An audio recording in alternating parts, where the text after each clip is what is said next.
to have their credibility reassessed. Right. And because we talk about the usual suspects, right? We talk about the city, the county, Fauci, the hospital, right? The Karen at the supermarket, the so-called experts, like all these people that were involved in the COVID drama. But in my mind, we never really talked about like what goes on in this community, which is supposed to be about healers and Hospital. healing, Right. right? And so I thought, well, let's throw this poll up here. And because I was really interested too in seeing where people were at, like, did it matter? Did it matter if somebody not only got it wrong, but told you to get the jab, Right. right? Or could you separate that out and say, well, they may have been wrong on that, but they're still a good astrologer. And it was overwhelmingly uh, tilted in the direction of, yeah, they need to have their credibility reassessed. And I think Mhm. your numbers were really close to mine because you picked up on it I did. and you retweeted it. And I think we had close to the same number of votes too, somewhere in the 200 to 220 range. And I Yeah. think you were 90-10 and I was around 92-8. So it's like, It was oh, the same. It was like exactly the same. And it was right. around the same amount of a cohort. And it was the same amount of thousands of people saw it. And a lot of people didn't actually push their vote. It was around the, That's a really good point because you it was know, viewed by a lot of people. yep. What are Yeah. your thoughts on that? What are Well, your thoughts on that? I think it's a reflection of actually what we're going to be talking about today is how many people see things and that whether they're scared to put a yes or a no on a poll, a vote, or say something that they see in the world that they have to put their communication and just really step forward into who they are. We're seeing just this really, whether it's in our astrology community or whether we're seeing it in society today, this real big pullback of a fear of whether it's being canceled or a fear of being looked at in a weird way. And unfortunately, I feel like a lot of this has to do with this Aquarius energy that we've seen Pluto, of course, now in, but also these huge transits that we've seen over these last couple of years. But also, if you even go back to all the Aquarius transits we had in the 2000s and so forth, I mean, we've really seen the most Aquarius you could ever see. Yeah, absolutely. Well, Uranus and Neptune and Aquarius, right? Like, I actually really liked that time, by the way. I was into it. Right. That was going through my third house and was hooking up with all my Libra planets in my 11th house. And my psychic intent was off the fucking charts. It was really fun. Right. I kind of miss those days actually. Right. So, but yeah, man, I mean, it was that. And so what you have now, which I think is interesting, is born out of that period. You have all of these Gen Z astrologers who have that bolted, inside of their hard drive with the outer planets. And Right. I know a lot of really, you know, very good Gen Z astrologers. Now, some of them haven't gone through their Saturn return yet. So, I really feel like that's important. Like, Yeah, that's it's true. really hard. It's hard to explain a Saturn return if you haven't gone through it. Right. Right. But conceptually, like they get the big picture, they get the signs, right? Like they have this innate understanding of astrology, which I think is really encouraging. And so a lot of them are, taking over TikTok and I don't know where they are in terms of how they showed up in our poll. But yeah, so the Aquarian energy has really set the stage for where we are now. And, we talked about this before we got on the air. The Pluto retrograde, going back to where Saturn was really when this whole thing went down with Saturn and Right. Aquarius. And the lights went out in Georgia, right? I know. And I feel that, we went through such a crazy cycle in 2020. It's really kind of a two-part cycle, which is also what Pluto's doing, this two-part of Capricorn into Aquarius, back into Capricorn, but really also to see Saturn and Jupiter both, of course, in Capricorn 2020, and then Saturn and Jupiter actually making their conjunction at 0 degree of Aquarius. There's been this really extreme, Michael Luton calls it the Terminator zone, which I actually really like. This zone between 29 Capricorn and 0 Aquarius, which Right. it's been the repeating cycle that has been the most, I would call it, condensed about astrological alignments that continue to keep happening across the zone, while it's also been massive conjunctions of big outer planets with Jupiter, with Saturn, like that have just all been happening back to back to back to back. Every year is just another huge hit. So I can understand that, it makes it to where it tests, people, or these are the times that try men's souls. That was said the last time Pluto was here at the end of Capricorn into Aquarius. But at the same token, there is a big question about courage, because the opposite is Leo to Aquarius, or Cancer even is a very courageous sign to me as well, by being that, caretaker, by being that one that really, really wants to take care of people. And I feel that being an astrologer and being in an astrological community and being a human being is all about having the courage and wanting to be there and to help people and to take care of people. And I feel that's what the astrologer's oath truly is about. So I think there's been a lot of questions in the credibility of like, do you really want to help people or not? Yeah. Right. I mean, I feel like, we can dive into the motives, right? As we go through this thing. And because there's layers to motives and motivation. But I want to go back in time a little bit. Sure. Because when I started to go all in, right, you were doing your thing, and I was not aware of, how committed you were, on your side of things. Because I was just kind of operating in a bubble, which I always feel like I've been. Like, I don't really feel connected to the astrological community at all. I've never felt connected to the astrological, and I'm okay with that.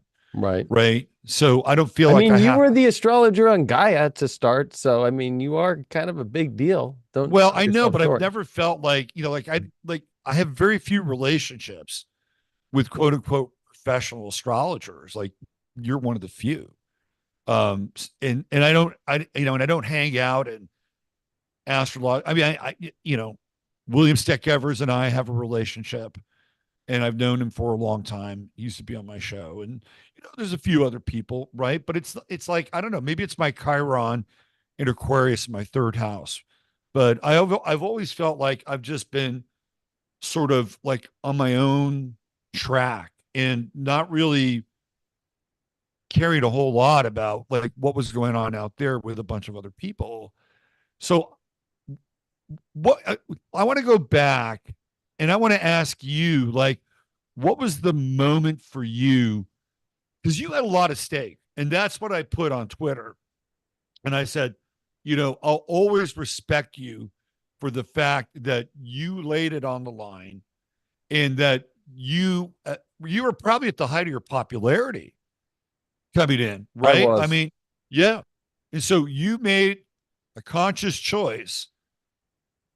There was a fork in the road, and you took the fork, right? You said, "Fork you, I'm going this way." And so, what was your motivate? When was that moment for you when you said, "This is it. I've got to do this"? And did you deliberate at all about the consequences of where you were headed? It's funny because this might sound crazy, but it was years prior that I was predicting it was going to happen. So I actually got popular off making these tours, lecture series, going to astrology conferences, and warning people that the Saturn Pluto conjunction on January 12th of 2020 is going to be a new plague. It's Yep. going to be used verbatim. I've got the receipts. It's all up there. So I made these huge predictions because I study so much about the prophecies, and I also study the history through being a mundane astrologer of like, okay, what happens every time these cycles happen, and really getting to a prediction, because I'm a predictive astrologer, a mundane astrologer, that I'm making a world prediction that there's going to be a new plague, but it's not going to be used for good, and it's going to, well, basically be this whole fake thing to bring control and to trying to take control of people on the basic sense, right? So when it happened, and literally by the day, because if we do go look back at the past, it's January 11th going into the 12th that the quote unquote SARS-CoV-2 sequence is released by China. Right. To the day, right? So when I saw that, I went, you mean to tell me that this little GIF in my mind, right? This little GIF is going to control the world right now? Okay. Well, obviously I'm not going to follow any of this stuff. So for me, it wasn't even a process. It was everybody who had followed me and that had basically knew where I was going to stand.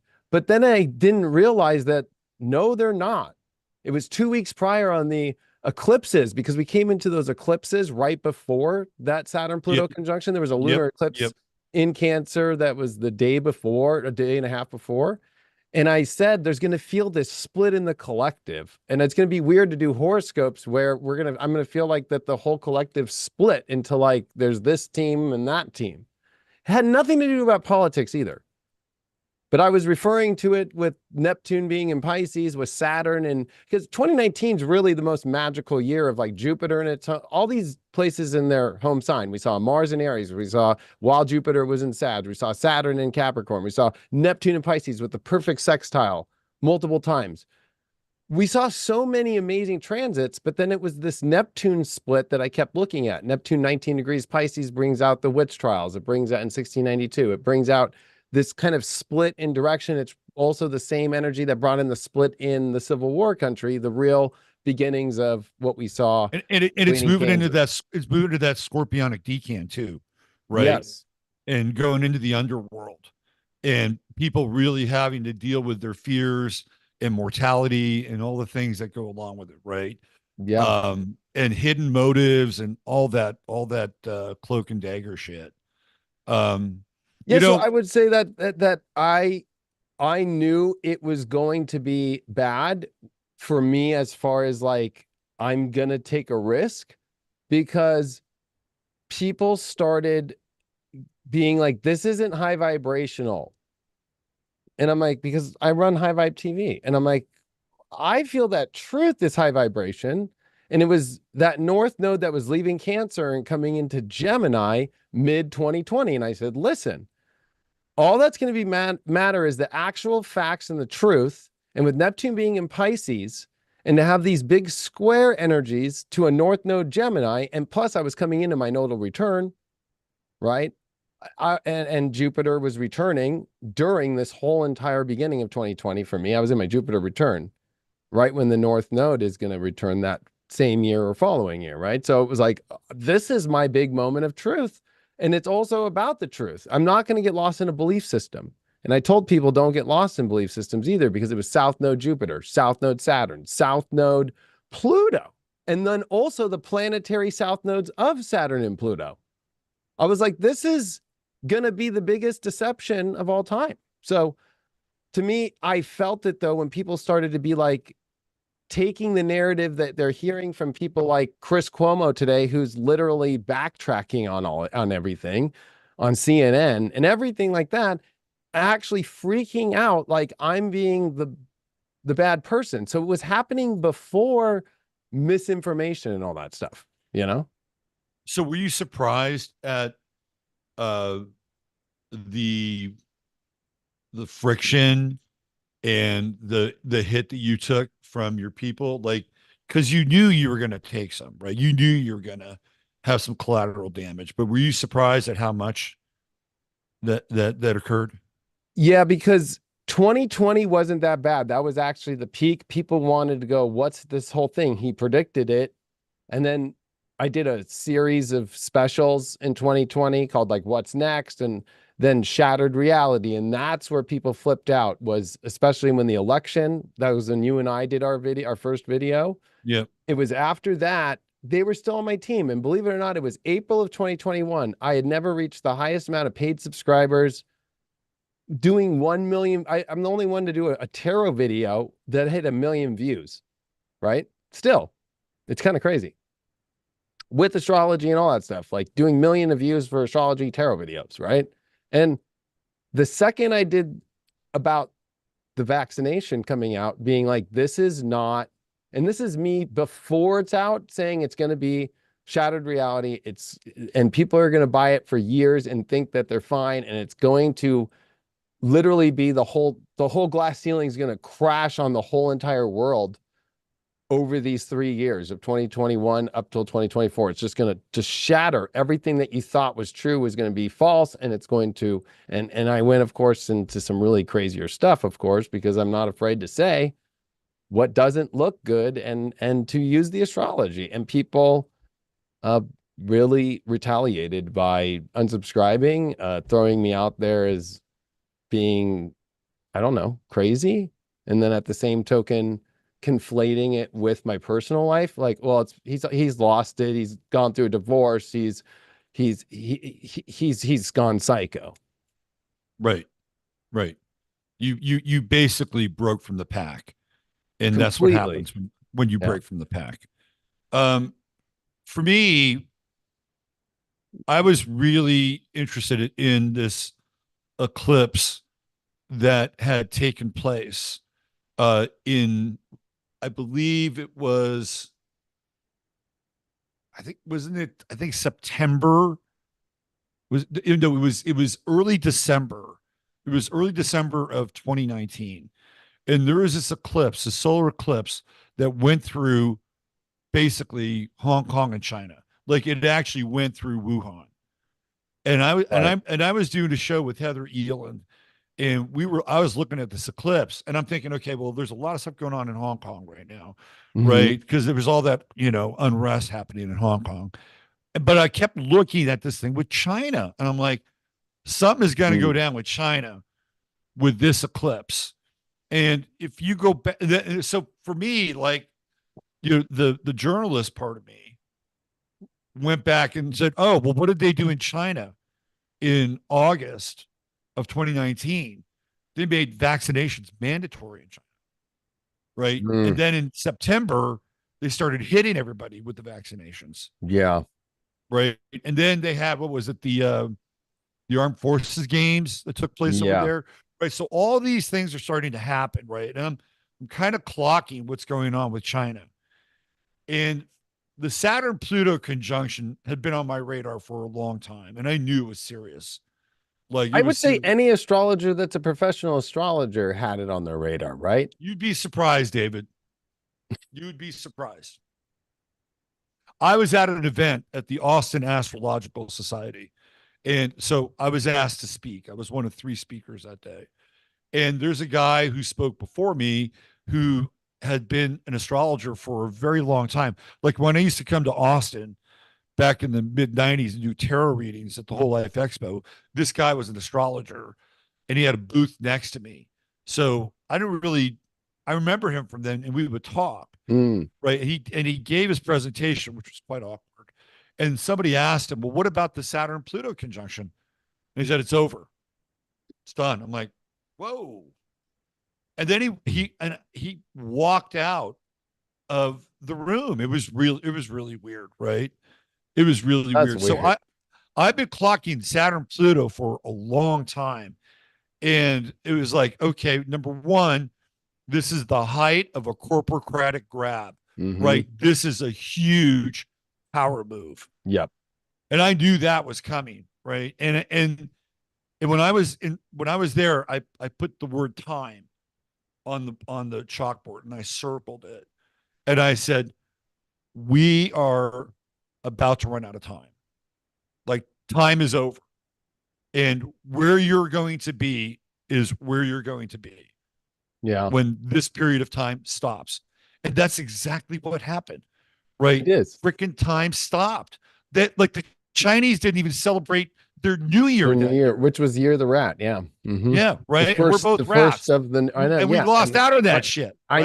I know. And of course, they mentioned about rats and trying to use rats for the whole testing of all this shit too. Right, right. So to me, it was Saturn, Pluto. I mean, I saw that coming a mile away, and I just knew that, you know, we were headed into a time with no time.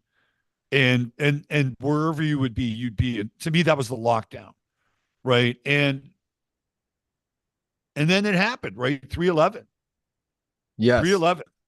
And it's interesting because you're so right about time. That's Capricorn. That's what Saturn's the ruler of.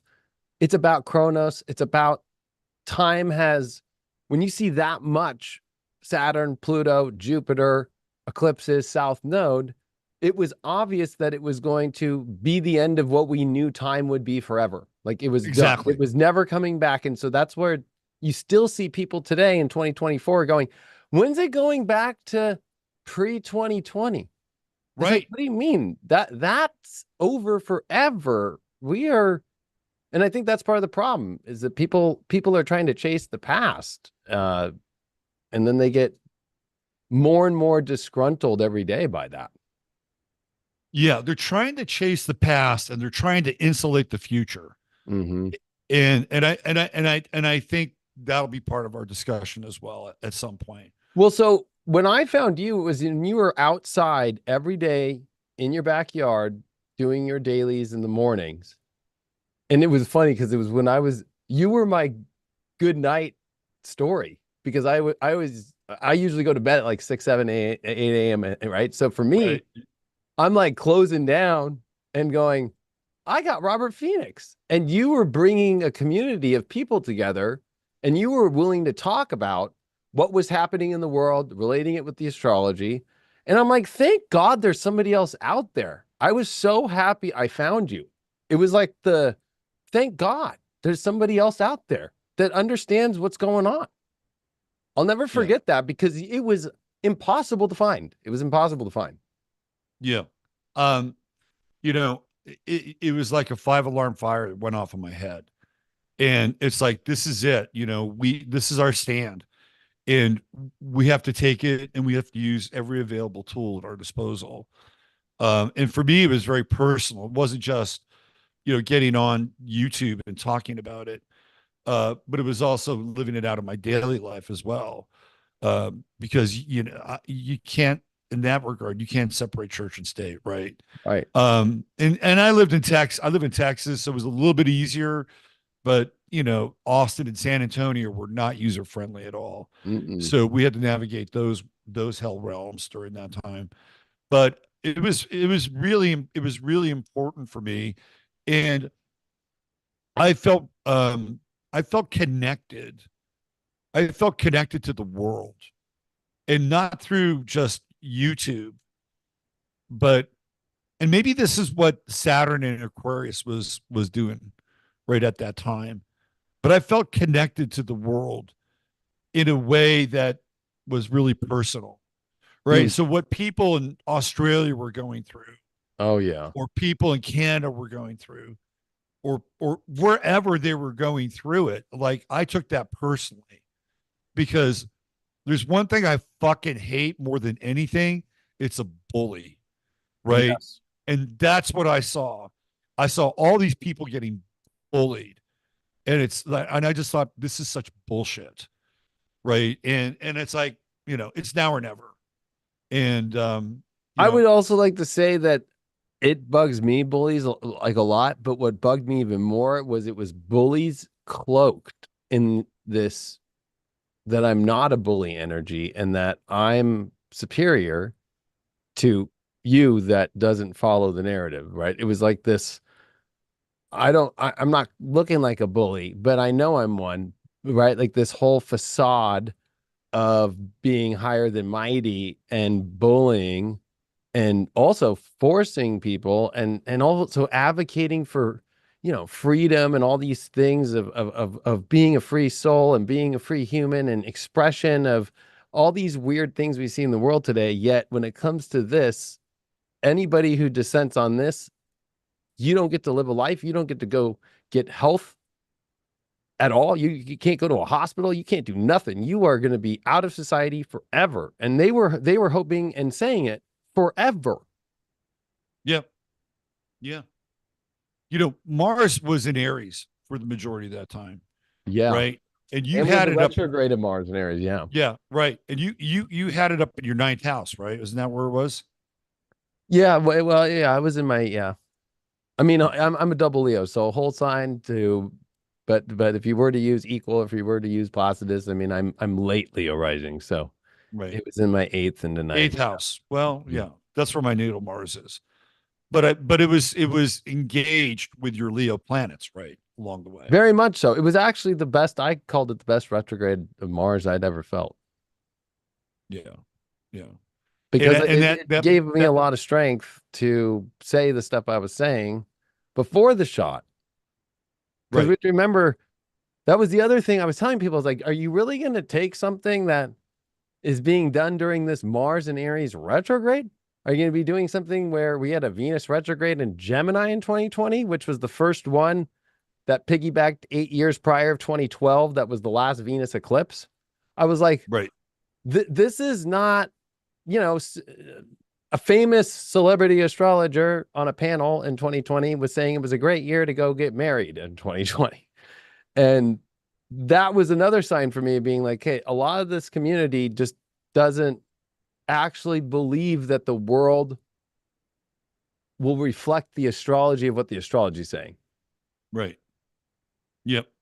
And so I think that's kind of the hard thing to kind of where this is going to go is like, why are these? And I'm honestly, a lot of these astrologers in the world are amazing at what they brought to astrology, but it was like execution in their prime to be the last part of their age group.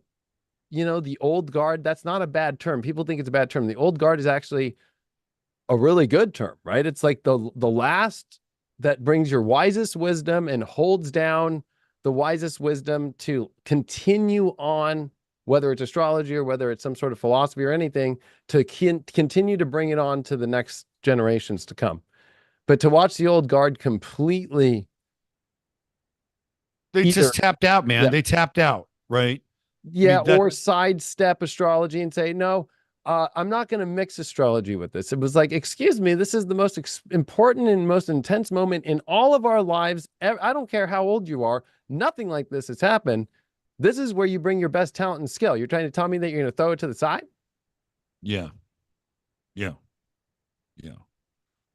No. And I think that's one of the big questions, though, is like, was that really what happened? Or maybe it was seen in a different viewpoint with Aquarius and being all about technology. But I feel it's more of a group think and a group takeover. And that's what we've seen because you were saying earlier, I've been in the establishment of astrology communities as far as, been to 2 UACs, right? 2012, 2018, been to ISAR conferences and been in ISAR and done all that stuff and lectured and done all these weird things. And what really is the weird part is if you didn't follow the narrative, whether it was in 2020 social justice stuff and the stuff happening with the pandemic, which was a pandemic, and you questioned it. And if you were at all, it wasn't even about Trump. If you were just not in agreement with all the things against Republicans, if you were a little bit conservative, you were no longer involved in being in the astrology community. Yeah. Yeah. I mean, I wasn't that close to it, but I can understand it. Clearly from this vantage point, I can understand it. I think Trump is a really interesting point of discussion around all of this. Yeah. Right. That Sun Uranus freaking conjunction in his chart, which is just a With the maelstrom. North Node, yeah. Yeah, and the North Node. I mean, everything is just so disruptive with Trump. And so we have all this going on, right? And in the background, we've got this president who is a disruptor, a trickster. He's polarizing. He's got Mars on his ascendant, so he's always picking fights with people. Right. Right. So that made it a lot easier for a lot of people to either tap out or go in the other direction because let's face it, it kind of falls into Trump derangement syndrome in a lot of Yeah. ways, right? It's kind of a a subset of it, right? And so it's to me, there's just so much programming going on in all of this, right? And even with Trump, whether it's overt programming, right? Or people just getting their buttons pushed, by some program that they have running in the background where they haven't settled up with their father or Hmm. some authority figure, right? Like, okay, now I got a real beef, and that's my guy. There's my beef, right? The father that left my mother or abandoned me or whatever, right? And it made it a lot easier for people to start making choices that were really contrary in a lot of ways to the things that we're talking about. So I think Trump plays a huge role in this. And I don't think he's like, hey, I'm gonna fuck with the astrological community, right? But you can see across the board. It wasn't just the astrological community, right? There were all these other people who were literally just going in the other direction Hmm. because they didn't like him, I know. right? Yeah, and I was going to say that it's ironic because the most investment in venture capital into astrology happened under the Trump administration, as far as in the marketplace, like It CoStar. was huge. Like it was huge, and it wasn't like conservatives were coming after astrologers like you see now.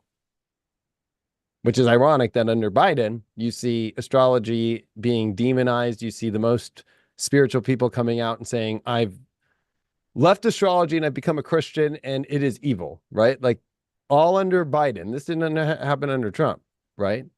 So it's really interesting to see that the irony of the whole situation is that no, under Trump, there was nothing that was harming astrology. Astrology actually bloomed to its peak, and it could have continued to keep growing. And what's happened is it became very uh, socialist, moving into communist. And like, you all have to follow this narrative. And it was weird because at the UAC of 2018, they did a big, like, kind of side area where they had this panel of astrologers because during the election of 2016, the media got involved. And so a lot of these astrologers predicted Hillary Clinton. It was like 99% of them. And they all made the astrology community look bad. So they had a question on whether or not it was ethical for astrologers to actually make predictions mundane worldwide, which is retarded to even ask because this is What what's been it's going on for about, man. thousands of years. It's not like, What it's about. like, no, it's more like you guys all have the same toe in line of how you guys won't talk to each other. You won't act like you're involved in the community unless you follow the groupthink of this kind of political ideology. Right. Yeah. Yeah. Yeah. And it's on YouTube. You can look it up. Yeah. I mean, it also gets into a lot of just what's the phrase? Just like personal bias, right? Like there's a lot of personal bias that people could not separate themselves from. So if you had a belief system, right, during that time, and your belief system was, let's say, predominantly progressive or predominantly new age Mm-hmm. or predominantly and I hope I don't piss some people off by saying this, but let's say predominantly goddess based, right? Like Mm-hmm. if you brought that bias into how we were going to perceive the world through Right. astrology, it wasn't going to work, Mm-mm. right? It was just not going to work. Like you had to get out of the bias and you had to look at kind of what was on the table. And I would catch a lot of flack, on the whole Trump side. Like I look, I just said Trump is a disruptor, and you can't trust him. I always said that you can't trust Trump, and he's a disruptor. And that to me was like I had no bias towards Trump, either way. I'm trying to read the guy's chart, as it is, right? But I feel like all that went out the window. Everybody just dug in with their bias, right? And it's like whatever kind of ossified belief system that they brought into it, they just kind of kept doubling down and tripling down.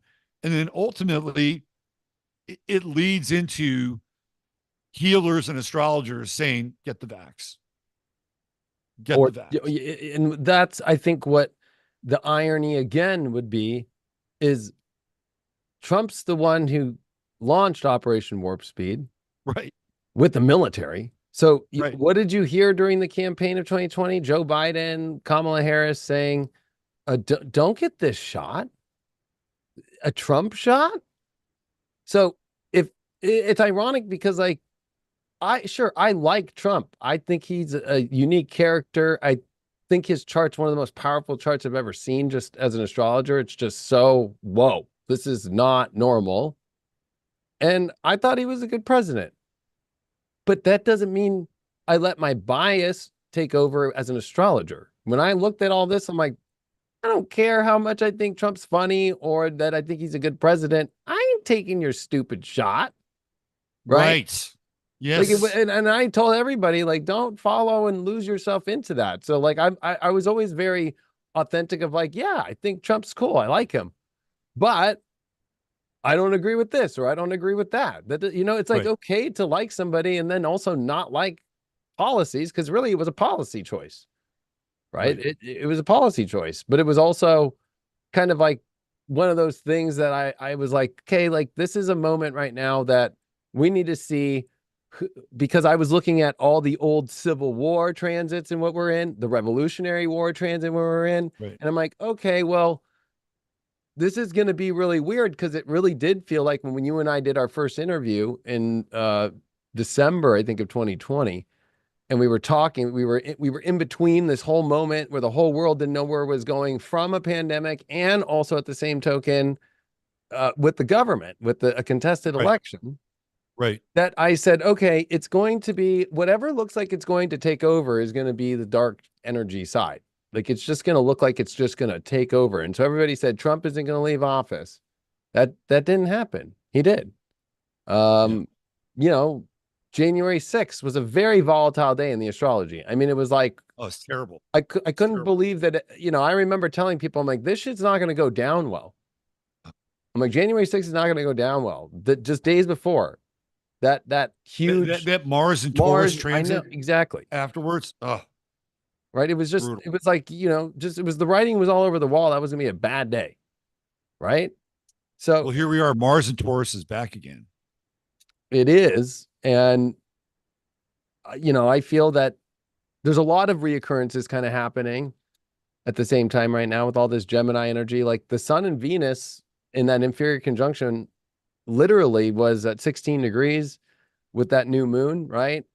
And the transit of Venus, which is the technical term of it once every 120 years, those conjunctions where Venus was in its Cazimi retrograde was at 17 and 15.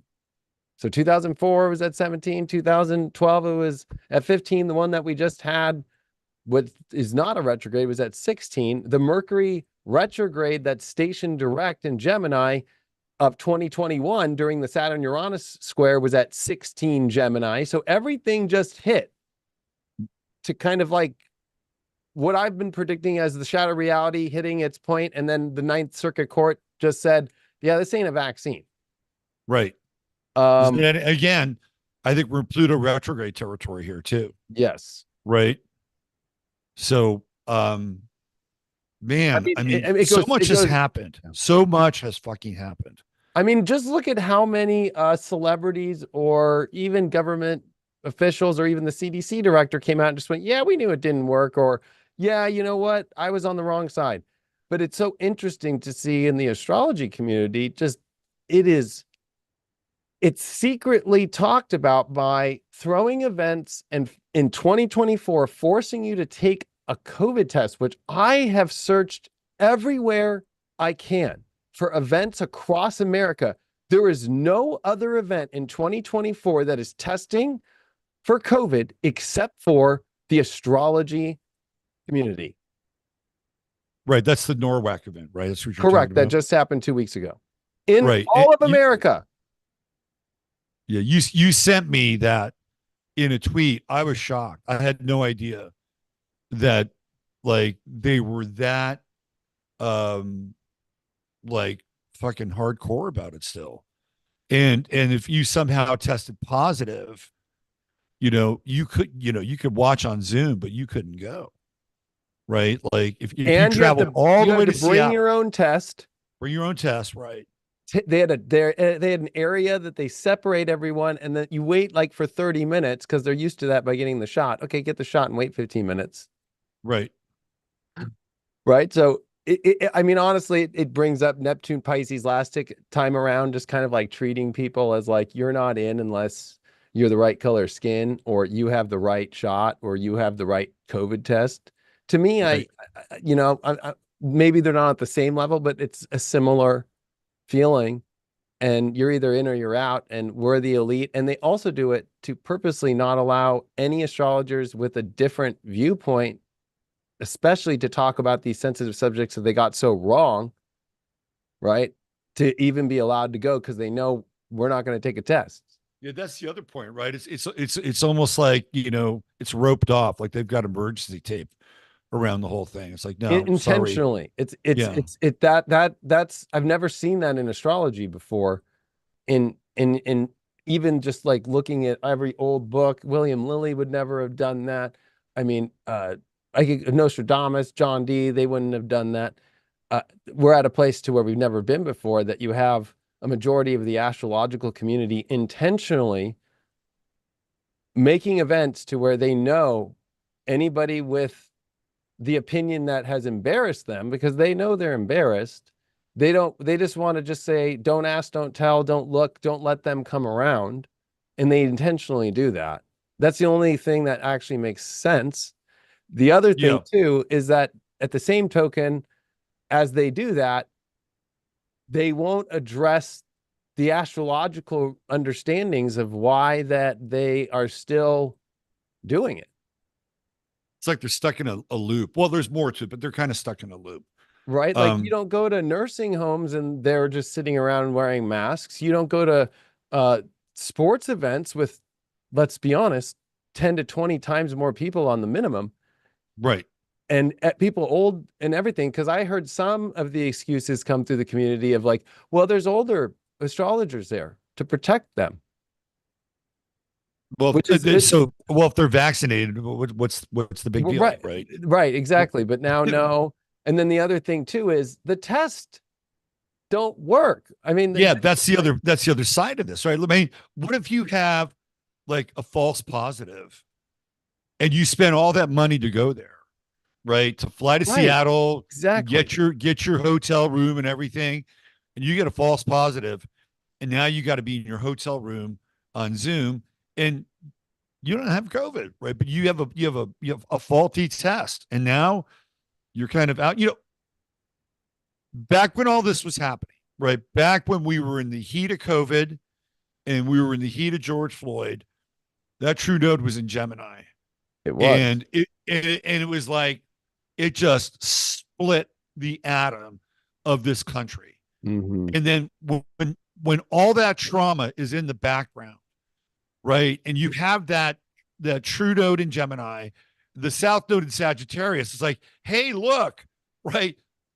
Here is the truth over here. If you could just get out of, your small, tiny, localized position, you might see a bigger picture. I really feel like that's a huge thing. Like we haven't recovered from that. It's the trauma plus it's that true node in Gemini. And it atomized everything.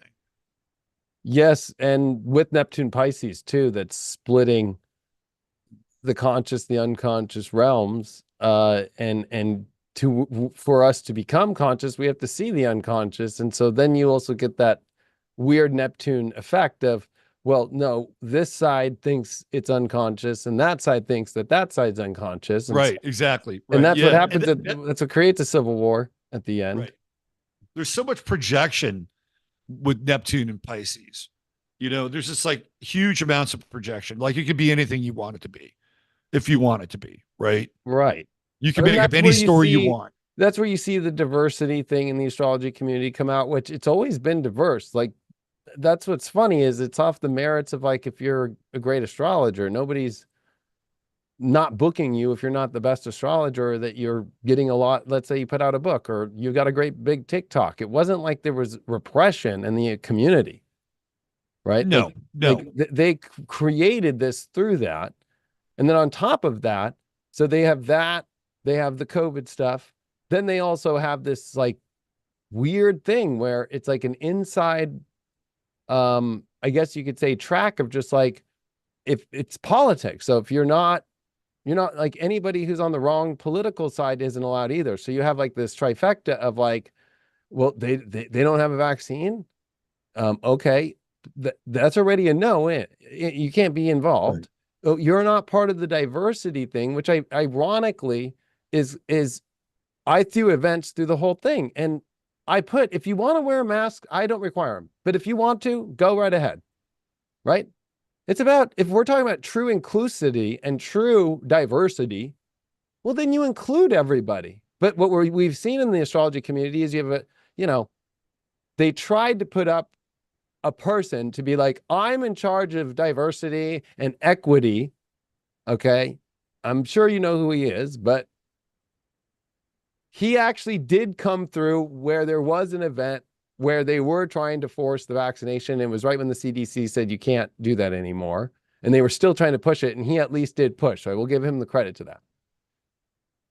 But you don't see it enough to the true inclusion of nobody's allowed to have a dissenting point of view other than this kind of leftist, Marxist, communist, diversity. And then, of course, and I have no problem with the LGBTQ stuff. Like, but when you're trying to also become this idea of transhuman, and then also in the astrology, meaning like maybe it shouldn't have masculine and feminine signs anymore. Maybe that the colonial aspect of the essential dignities, because your Mars in Cancer is making you oppressed.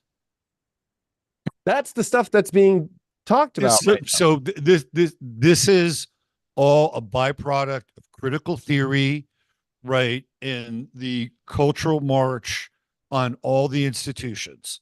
So this is cultural Marxism, and it is seeped into the astrological community. And I have seen it on Twitter, and it's nasty. It's nasty. I've seen these people go in, and if there's somebody who they think needs to be excoriated, have some kind of a show trial, they will have a group of 600 people, right? And they'll do a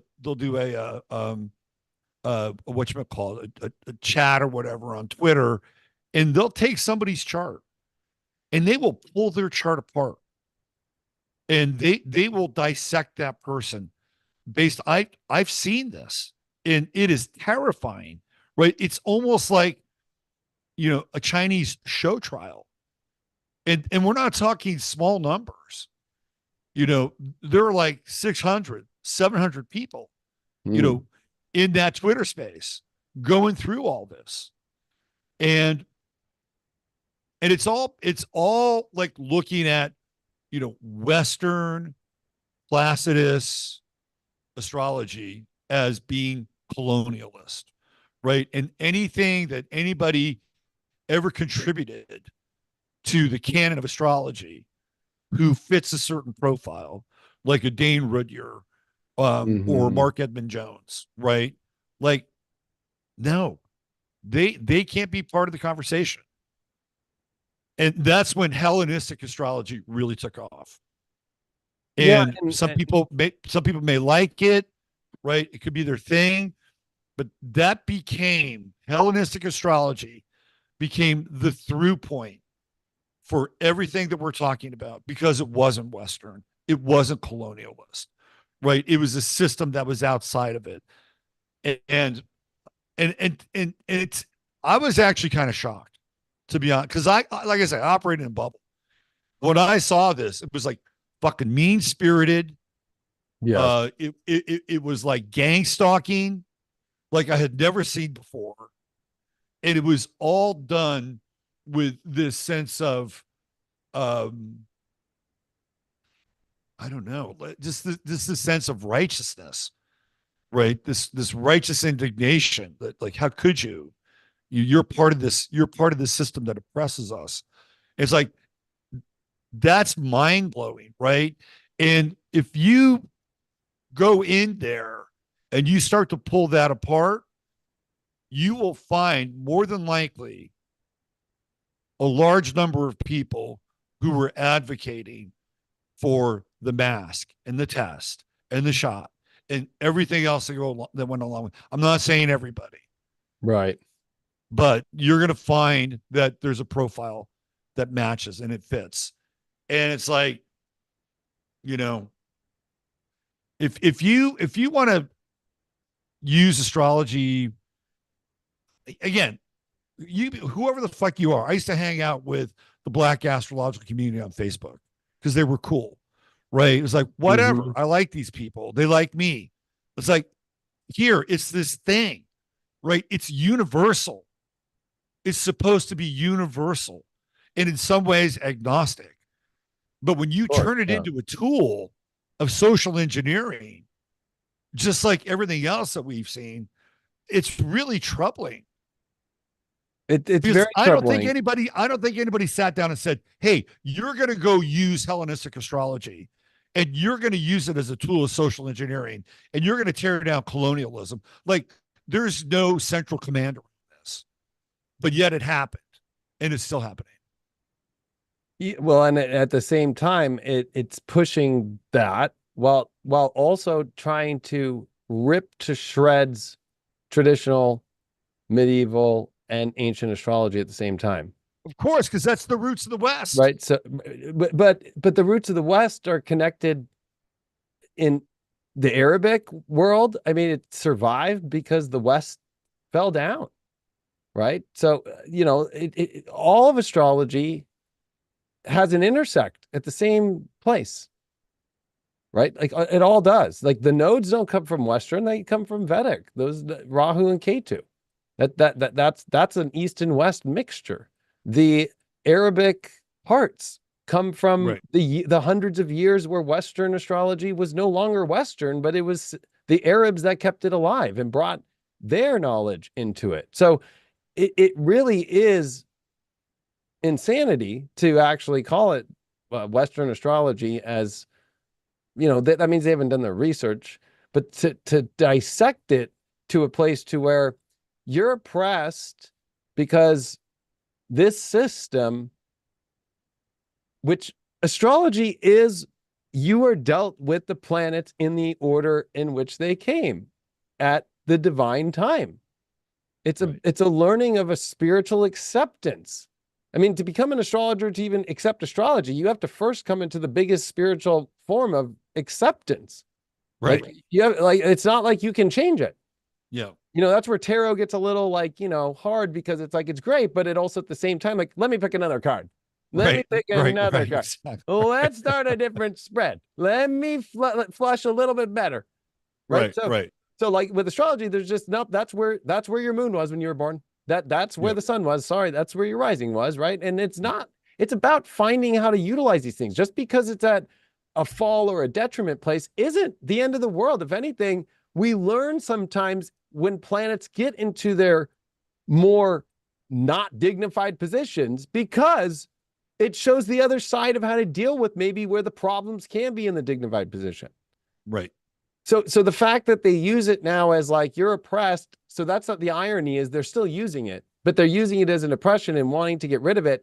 But to me, when you start messing with a divine system and you want to try and change it, well, getting rid of masculine and feminine, getting rid of the ideas that aren't even ideas, but the actual divine way that astrology works is it's embedded in all things. I mean, or even to even call Western, which is tropical based astrology, to get rid of this idea of the Tropic of Cancer and Capricorn, which aren't just lines on a map, they're actual understandings of the path of the sun and the planets on the ecliptic from being here on Earth, no matter what is changing during the precession of the, to even understand the precession of the equinox at the same time too.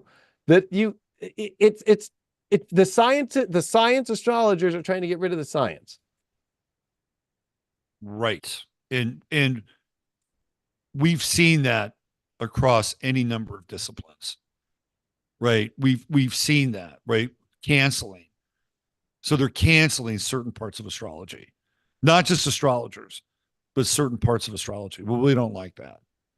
Right. Or they try to say that in medieval or ancient astrology that it's written from men only, right? Because men were the astrologers back in the day. Right. Yeah. That, and also that you can't take any of the interpretations as real because it came from that oppressed place, that they're oppressing others because they're writing it, you know, what kind of wife you're going to have, if your wife's going to be a prostitute, or, you know, yada, yada, yada, right? Yeah. That's just the times.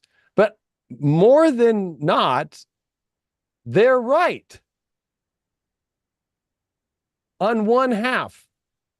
So like, meaning that, okay, that was one half of, that was men getting to do it thousands of years ago. Women get to do it now. Nobody's trying to stop women's astrology, right? Like nobody's ever tried to stop that. And nobody is. But it's really interesting about like, take away all the past, right? We see this with, take down statues, take down history, take down all this stuff. And to actually be an astrologer and to involve yourself in this is an ethical question, because they have been saying for the last 5 years in the astrology community, doing huge webinars with all of the people on the boards, ethics in astrology.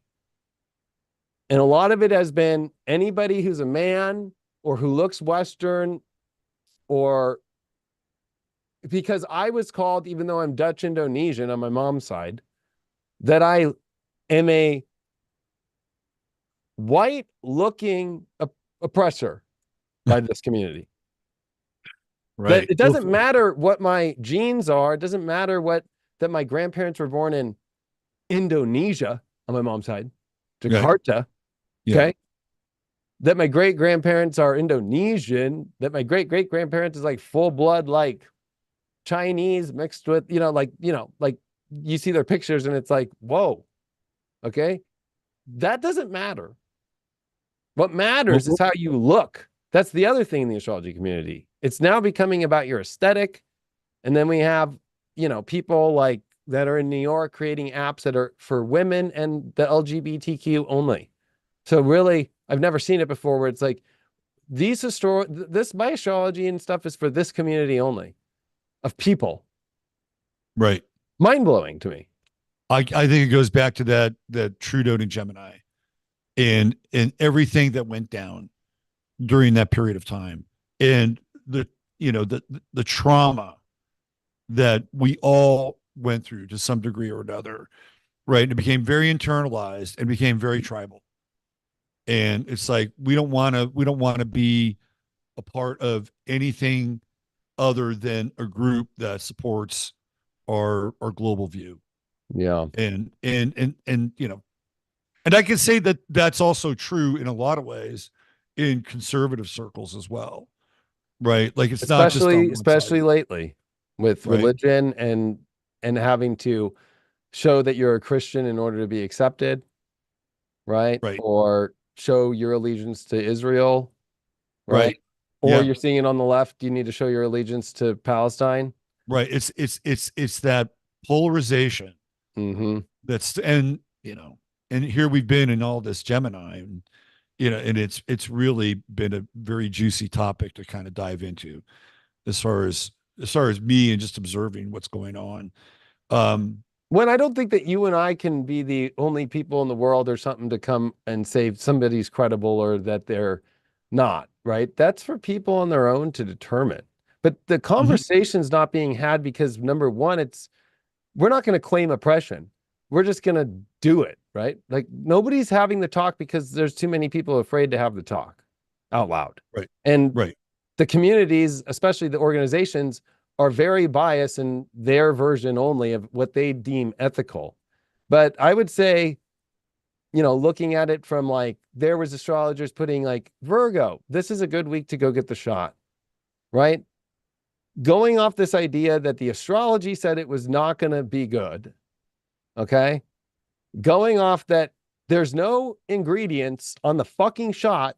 It's a white piece of paper. It's an emergency use and it's an experiment. Okay. Right.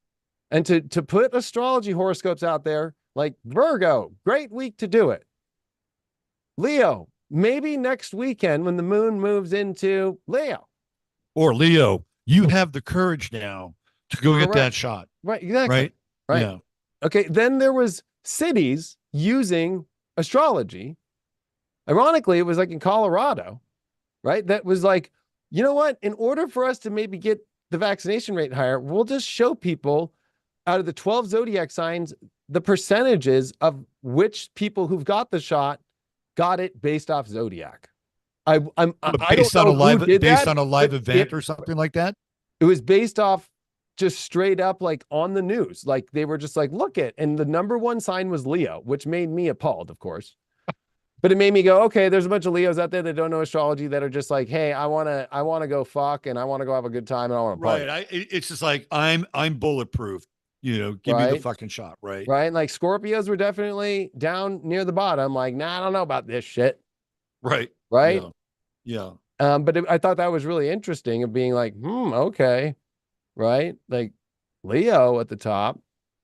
And I think that there was also I think every Leo has to have the courage with all this Aquarius to be like, hey, I'm not going to go with the group think here. Right. Like it's the opposite sign. So Leos were being opposed during the shot. And I got it from every kind of way. Everybody was trying to tell me you should be doing this or that. And I would just shut everybody up like by not responding or by just going like, I'm going to just keep doing what I'm doing. Right. Because Leo would be, hey, look at me. I got the shot. Correct. Yeah. Hey, if I can do it, you can do it. And not only that, but I'm wearing it like a badge, right? That would be how a Leo would handle it, I think. But I think it's really interesting coming from there had to have been an astrologer connected with that, with the city and all that. Yeah. Yeah. And they don't announce that, but Colorado, there's a lot of astrologers out there. And that's where they've been trying to bring UAC back. And it's really interesting because it is this really weird moment here where you can no longer have this convo in the actual orgs, which if people don't understand, the astrology organizations, they range from your location, so country, but especially if you come into America, there's the Northeast, there's ones that are all the way in the Northwest, then there's the whole country or the whole world, but they're all, there's chapters and they're all broken up, but then they all come into one org and then all the orgs come together for the United Astrology Conference, which hasn't happened since 2018. Really? And so, yeah. So 2018, 2020, 2012, and it started in the 80s in San Diego, this idea of like a United Astrology Conference, right? And all the orgs come together and it's really to get people to join the organizations too, right? Because it's like 90 to $100 a year, but they don't really give you anything. Now they are, after I said something in 2018, 2019, I'm like, this is bullshit. You asked $90, you don't even give anything. Right. Right. So now they're putting out a secret decoder ring or stuff something like that. Right. Yeah. But that's the whole irony is like, so to have these conferences where the lectures series are, you can't have this ethical conversation unless, and I'll just say it, unless you're a leftist, right? Unless you're a leftist, you cannot be part of it. Yeah. Then they use and weaponize the vaccine against any of those that don't follow it. They use it still in 2024 to have you not be able to go there to have the conversations to bring you there. They will not. So they weaponize it. Right. So they hermetically seal their event, basically. Correct. So nobody with a differing point of view or different information Yeah, and yeah, I think it's par for the course in a lot of ways. Well, and it Um, also is weird because it's, generation wise, like it's a lot of these baby boomers, the Pluto Leos running this stuff. But they're really the boomers are the groomers at this point of this and that in the astrology, grooming their viewpoints, which they only care about themselves. They don't really care about the community. And I feel bad because the millennials, these Pluto Scorpios and all that, they're going to listen to what the other person is saying or that they look up to. And I feel a lot of what happened for the younger generation, in my generation, I'm going to be 40 next month and younger and stuff, like they look up to a lot of these astrologers and they're like, I don't want to let them down. They're getting this shot. They're doing the leftist thing. They're doing that.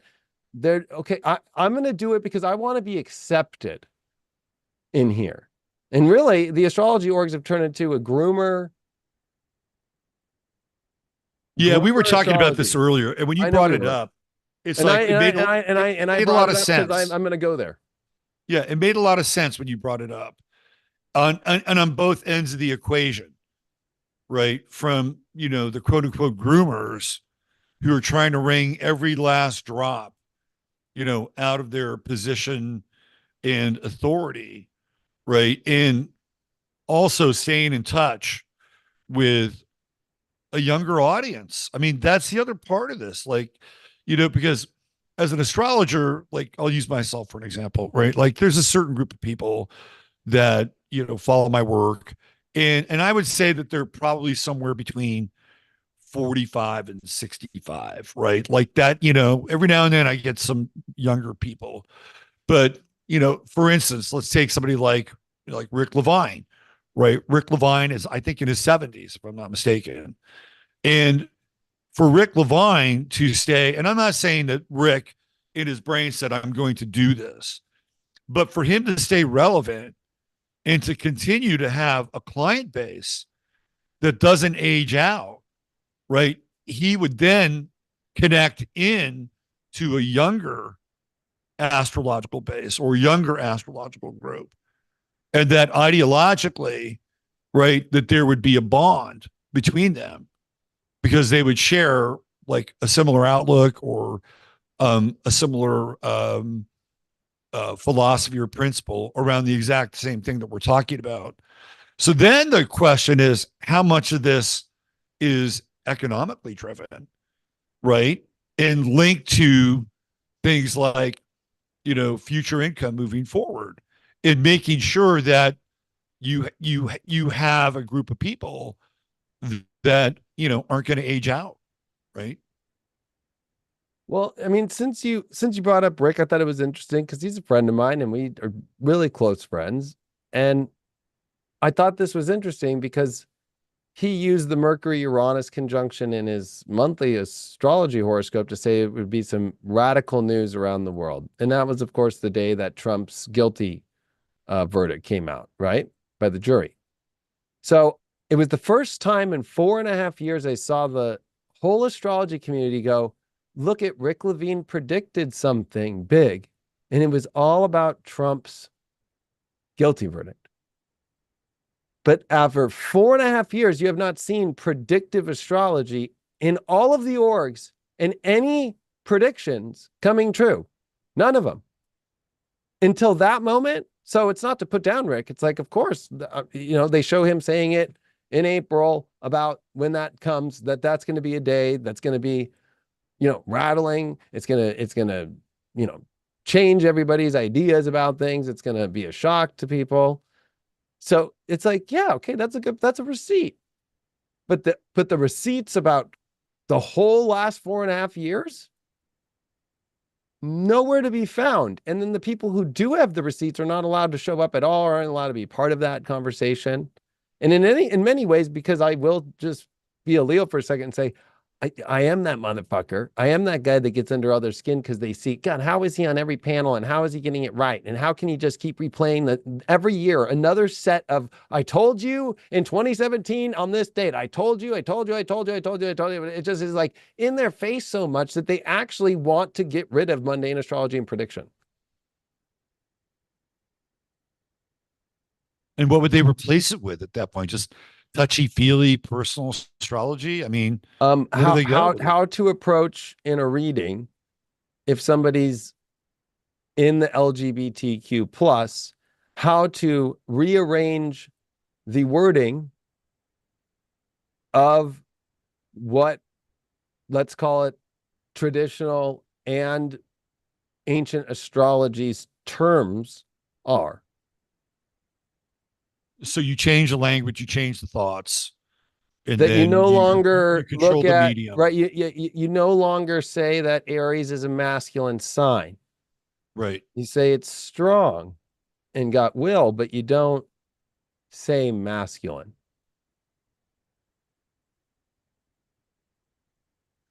Which I guess that could work, but it also at the same time is, can you really give true astrology if you're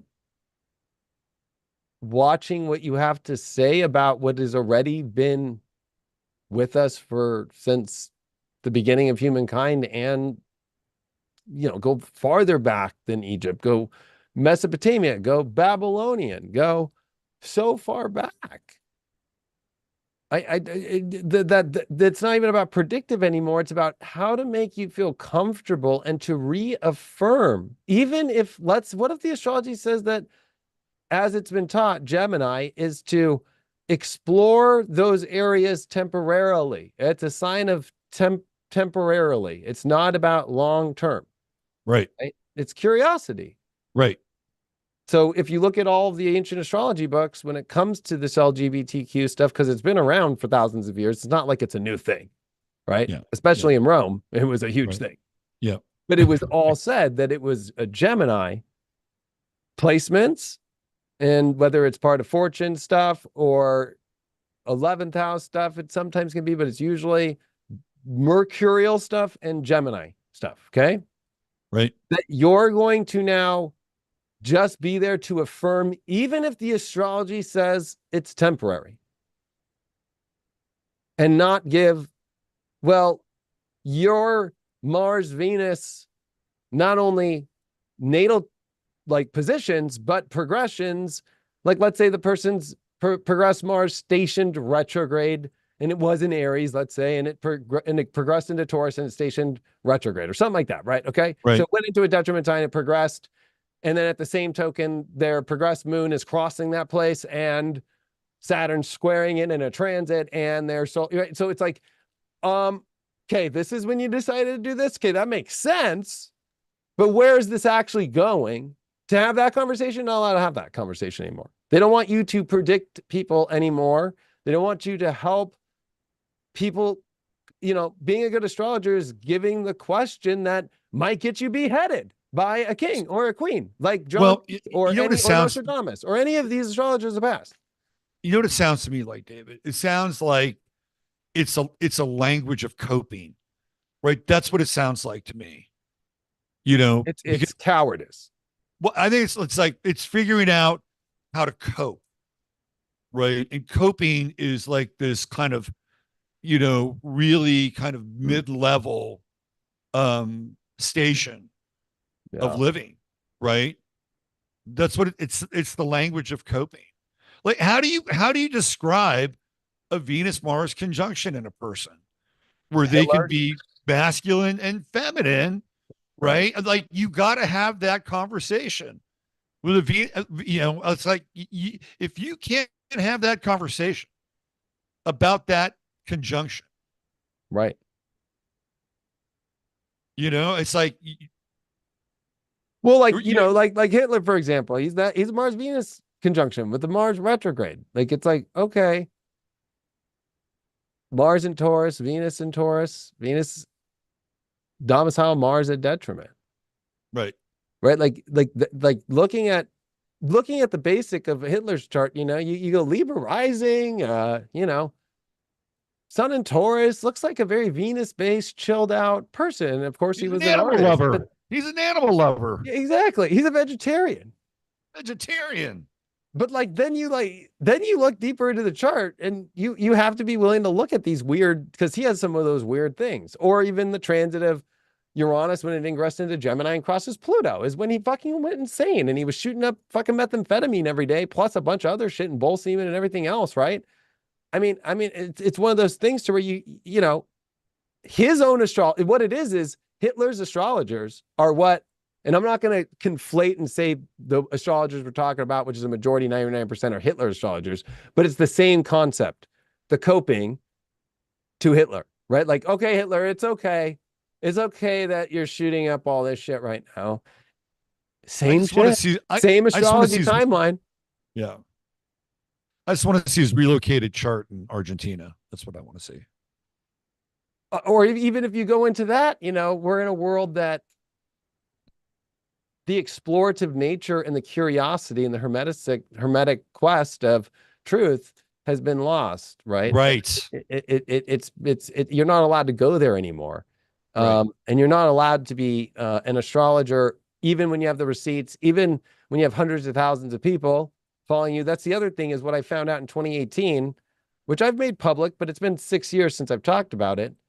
In 2018, I made a suggestion to the board and said, and I put it as a formal suggestion through a member of the board who really liked my work and was like, I was like, we need to have at the conference a YouTube astrology panel since YouTube astrology had blown up.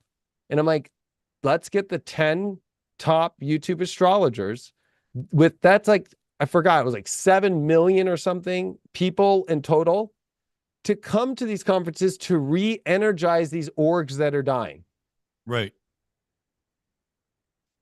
The final result came back of the older astrologers will feel pushed out.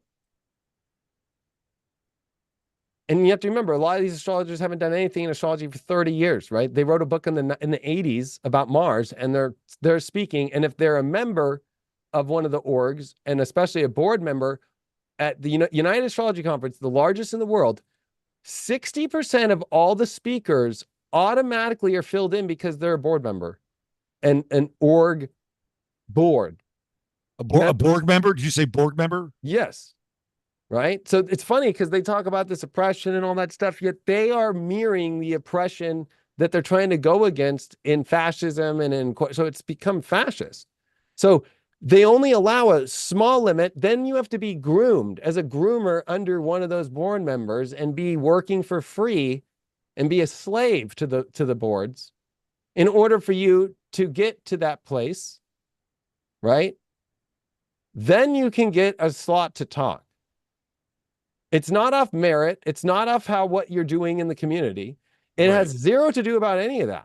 Right. Then it's become diverse. You know, now because DEI became popular under Biden, now the astrology boards and all the lectures that they do through these boards and orgs that are all talking to each other, it's DEI. So we need to have a couple more Black astrologers. So then they fill in the rest off diversity, which to me, I feel it's kind of sad because it's like, they're looking at you about your race. They're not even looking about you about your astrology. They're like, hey, we need another Black astrologer. That's why you're here. Who's going to fill the demographic? Right. Who's going to hit the demographic? Correct. Instead of like, they don't even care what they're doing. So. Wow, man. I mean, I'm glad I'm kind of out on the rings of Saturn with the astrological community because I would find it really hard to deal with something like that. Well, I mean, it's not astrology anymore. No. That's the problem. Or, you know, like there's like, it kind of reminds me of like Ministry of Truth now. There's like one podcast they'll only all go on. And he is compromised by all those boards and I feel bad for him because I feel he's been groomed intentionally. And if he were to dissent in any way or to have a different opinion, they all wouldn't go on his podcast. Well, popularity. Think about that. Think about that. That's the pressure on that guy who I respect. And I feel he is a good person. And I think that doesn't see that he can't speak his truth at all because he'll lose everything. He'll lose his career. He'll lose his followers, he'll lose everybody, and he's too, you know. So All right. That's How pretty do, deep shit right there. well, it is. Well, I think it's, yes. And I also think popularity is a very powerful drug, right? Like if you are, quote unquote groomed and you have been given or been promoted through a particular podcast, and you're almost playing the role of a gatekeeper at that point. And what keeps you in that gatekeeping mode, right? It's your position or the person's position. And it's being popular. It's being seen as somebody who has authority and clout inside a particular community. And so once you get to that point, and you could be really good at what you do, right? I'm not saying that, you're just going to get there because you're some slouch and somebody likes you and thinks that they can manipulate you, right? That's not excluding somebody's talent, Mm-hmm. which brings us back really to the question that we started with, right? But what is the driving force that keeps a person there? Because in that regard, it's almost corporate, right? They're no longer independent. They may think they're independent, but they're no longer independent because there's this governing body or these people that are above them that they've been under, and with your definition and terminology, have been groomed. So in that regard, they're compromised. Like they're Yeah. compromised. And you can't put any dissent at all. So like what we don't actually hear the real thoughts, right? We only hear what goes along with the narrative of the story of the astrologer that they bring, understanding the boundaries of where you can speak about that is really okay to keep getting the thumbs up from the community that happen to be. So when they do predictions on that podcast about the month or whatever, it's all based off stories that are only based off what others in those orgs and those communities listen to. So it's a But like limited if set of narratives. bombshell stuff comes, like, the UK shows excess deaths, the newspapers are showing that COVID vaccine are a major cause of the excess deaths and that they're going to go deeper into it, or that it was not a pandemic of the unvaccinated. It was actually people who got the shot who died that they considered unvaccinated because it wasn't the 2 weeks. Or we can go on for hours with all of the bombshells. Or even just take ivermectin, for example. It's not a horse dewormer, the human version. And now it's on the CDC had to retract all that stuff off their website. None of that will be talked about. None of that could be brought up. And none of that will ever be allowed to be looked at on that podcast, because then other astrologers will not go on. Well, okay. So then That again brings us fascism to back. me. It brings us back to the question. Because if you went down that path, I think at that point, you no matter how good the person is, that their credibility, I'm not saying their ability, Right. but their No, credibility. credibility must be reassessed. And 100%. Because yeah, there's no authenticity at all. There's zero. yeah. It becomes inauthentic, it becomes unhuman, and it becomes also at the same time like you're just watching, just to please others that isn't the audience, right? Right. It's not even about the people anymore. It's about, I got to please all these people above me in order to keep them coming on. Or they won't come on if I veer any direction other than the direction they're all in. Well, that's the popularity piece, right? That's the endorphin hit. That's the drug or the speaking engagement or the reading or the book deal or whatever, right? Because that's kind of part of the package. If you get to that place and you're playing that game consistently. The one thing I will say is that on my poll, and I think you actually responded to this one person, um, they said that the astrologer in question was not just willing to say, hey, listen, I really feel differently about what you're saying about the shot, right? That they were condescending and They blocked blocked them, them. Yeah. right? And so for me, right, like if you're going to take a position and you're going to try to support that position, then you should have other people be able to question your position, right? You should be able, like, this is really the basis of the foundation of learning. And when you lock it down like that, but you lock it down in a way where you're treating people like shit and you're being dismissive in that regard, I think it's kind of a big deal, personally. When it comes Yeah. to saying, "Hey, I advocate this, do it," new moon in Virgo, whatever. And somebody says, "Hey, look, you really should rethink this because all this information is coming through," and it's like, gone, you're done, no more, right? So, I think what my response was I actually believe that astrologer is a good person, and I feel that it's this very Capricornian system that we're going through and what we've been through that has, I mean, if you look at just people that aren't astrologers, right? Like their corporations told them they have to take it because the well, government, exactly. Russia, That's told why, them to take it. And then yeah, it's like that happened in the astrology community because you can see that fact by every conference 2 weeks ago in 2024, and halfway through it is requiring you to take a test to come in. right, So, right. So so, that gets so back it's to the this. only place in the world It, testing. it, it gets back to this corporate mindset, right? And if you follow the corporate mindset around this, then you're in. You're in. But if you're independent and you have to take the risk of being independent, like you or me, right? It's a whole different path. And so I wanted to ask you a question because you're much closer to this world than I am.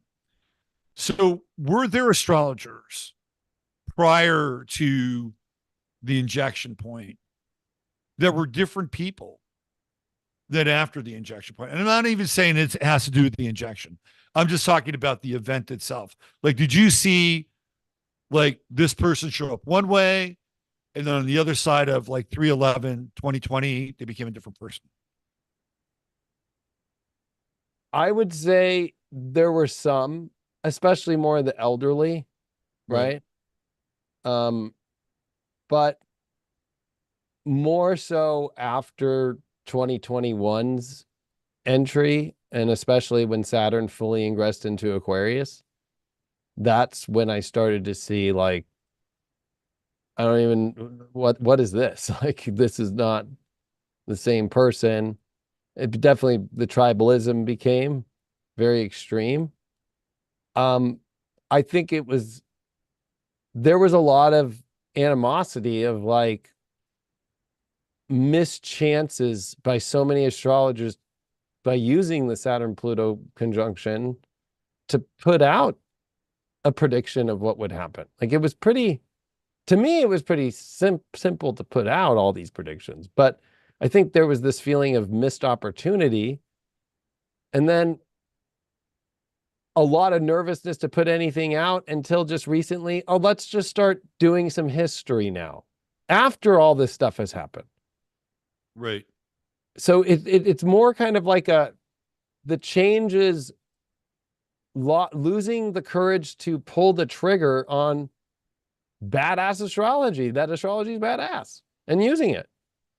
Like not willing to use it, like willing to like hold it up as a suspended idealism and not actually apply it. Right. Because really, I would say the biggest turn was in the evolutionary astrology field, right? And I have no problem even speaking about him because he literally, Stephen Forrest blocked me because I asked him on Facebook straight up when he was promoting the vaccine. And I was like, you're an evolutionary astrologer. I respect you.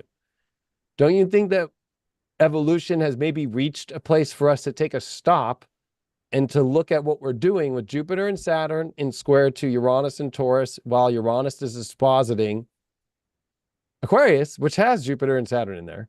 And I said, evolutionary astrology wise, how can you tell me that the astrology is evolving through mRNA technology when it looks like that this is a hard stop and will be something that we're going to have to relook at, and something that is not going to advance but cause more harm. He took that extremely, he took it as a vulgar, horrible thing that I was doing. He also tried to separate himself from putting that message out to astrology, which I thought was crazy, because I'm like, you're not going to use astrology during these times of evolution? Okay. So did he respond to you? Yeah, he responded with that he found it appalling that I'm one of the crazy people, and then he blocked me. Wow. And then went on, and I couldn't see.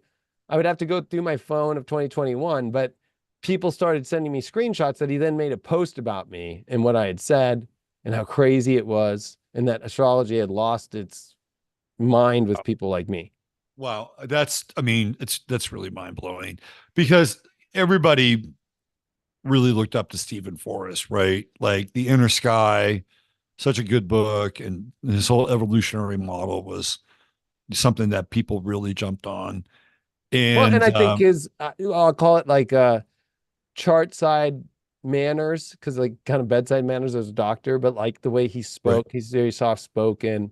Yeah. And you can tell he's got a lot of empathy and care, and emphasizes with souls on the other side. So I didn't come at him in a negative way. I came at him as a curious astrologer wanting to hear from the godfather, let's call it, of evolutionary astrology, Right. an evolutionary astrologer, being like, I want to hear what you're saying can get through this transit evolutionary wise for the leap Right. to transhumanism and an unknown consequence and an experiment with, the dispositor that's in square, that's in Taurus, that's already a bad place, but with Jupiter, Saturn in Aquarius already, it's dispositing the square. It's already that's a triple hard, Right. like that's like an Right. automatic, that's not a square to fuck Right. with. How is that evolutionary in any regard? Correct. It's the opposite.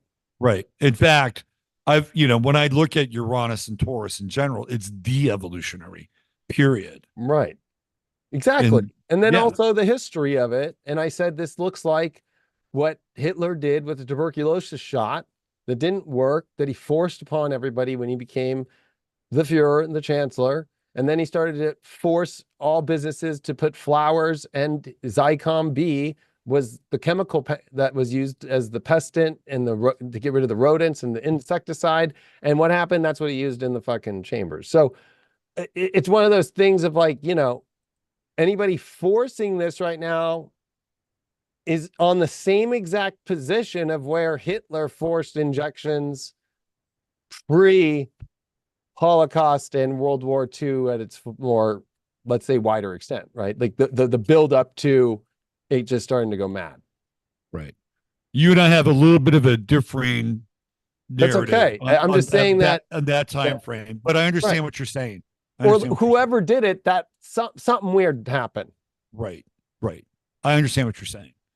Um, what do you think? Like, I don't know his chart, but what do you think is in his chart? Do you think it's just a matter of like position, fixity, and age? But what is in his chart that didn't allow him to just say, David, these are really good points. Let me think about it for a second. Let me get back to you. Like, what do you think kept him from taking that position?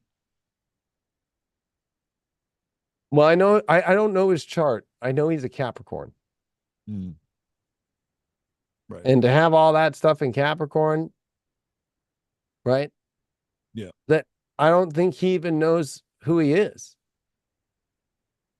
I think that he's seen so many Well, Capricorns certainly are he would really good identify with with this. Capricorns have been going through so many resets on the fucking computer and having to reset the BIOS that I think for him, it's like, I don't want to have to do a reset in my life again. I don't want to have to lose, because there's a lot of loss that Capricorns have had to go through, and a lot, especially about what they used to be and what they try to hold on to. I mean, Mel Gibson, Tiger Woods, Bradley Cooper. I can go on for hours. Right. Michelle Obama, like, the Capricorn, Oprah has Chiron there, but it's like Tony Fauci, come on. Tony Let's talk Tony Fauci. I Fauci. mean, Ted Cruz, like having, he's an interesting one because he was so against Trump and then went, okay, I guess I'm going to have to accept Trump and whatever, and came out the other side. Like he's an interesting case because it almost is that Pluto, like accept the most hardcore shit you don't want to. Right. And when you do, you do come out better. When you brought that up about Capricorn and Steven, I think that probably he just became his professional identity, right? Because that's what Capricorn would do. Right. Like it would build up this body of work, kind of this legacy, being seen as somebody who is kind of a sage, which is very Capricornian. So that's about identifying, with your work. Like you become that identity. You become that person. So in order to do that, he'd have to disassemble all that. Well, and I think that maybe he looks at astrology, like that mundane astrology is probably not that big a deal, and puts it more to like Richard Tarnas or something, as far as like this idea of evolutionary kind of like mundane astrology, where it's like Stephen Forrest is more individual based. Right. So I thought of that. I was kind of like, well, maybe has no idea even how to look at it that way. Well, the evolutionary astrology people, they don't recognize Chiron, do they? I would say a lot of them do. Okay. Because I ran into, do you know Ricky Williams? I know of him, but I don't know him personally. So he used to play, he's really interesting. He's a Gemini. He's got a Venus Mars conjunction in Aries, and his South Node is in Aries. And Ricky played in the NFL, and he was a Heisman Trophy winner. He's from San Diego, and he wound up dropping out of the NFL for a while because he was getting high all the time, because he had real issues with, being a public persona and dealing with pain. So he drops out and he studies with the self-realization people up in Northern California, right? And then he studies Chinese medicine. And then eventually he makes his way back to pro football. And then Ricky becomes an astrologer. He studies with Stephen Forrest, right? That's his thing now. And I was at a talk with him in Austin, and he said that he doesn't use Chiron because apparently that's not part of evolutionary astrology. That's what he said in that talk. But he's a very interesting character. So what he did, check it out. I will. He went so far with the evolutionary astrological model that his South Node's in Aries, right? So he said, okay, I'm going full True Node, North Node in Libra. I'm going to take on my wife's last name. So he dropped his last name, took his wife's last name, got rid of his first name, and is now using his middle name. I did not know that. Yeah. That just feels like what this community is about is transhumanism. Like so disgusted with themselves and trying to like leap out of their own physical body and soul and try and change their own fate and acceptance. And that's the opposite of what all alchemy, hermeticism, and all the spiritual tools have taught. Right.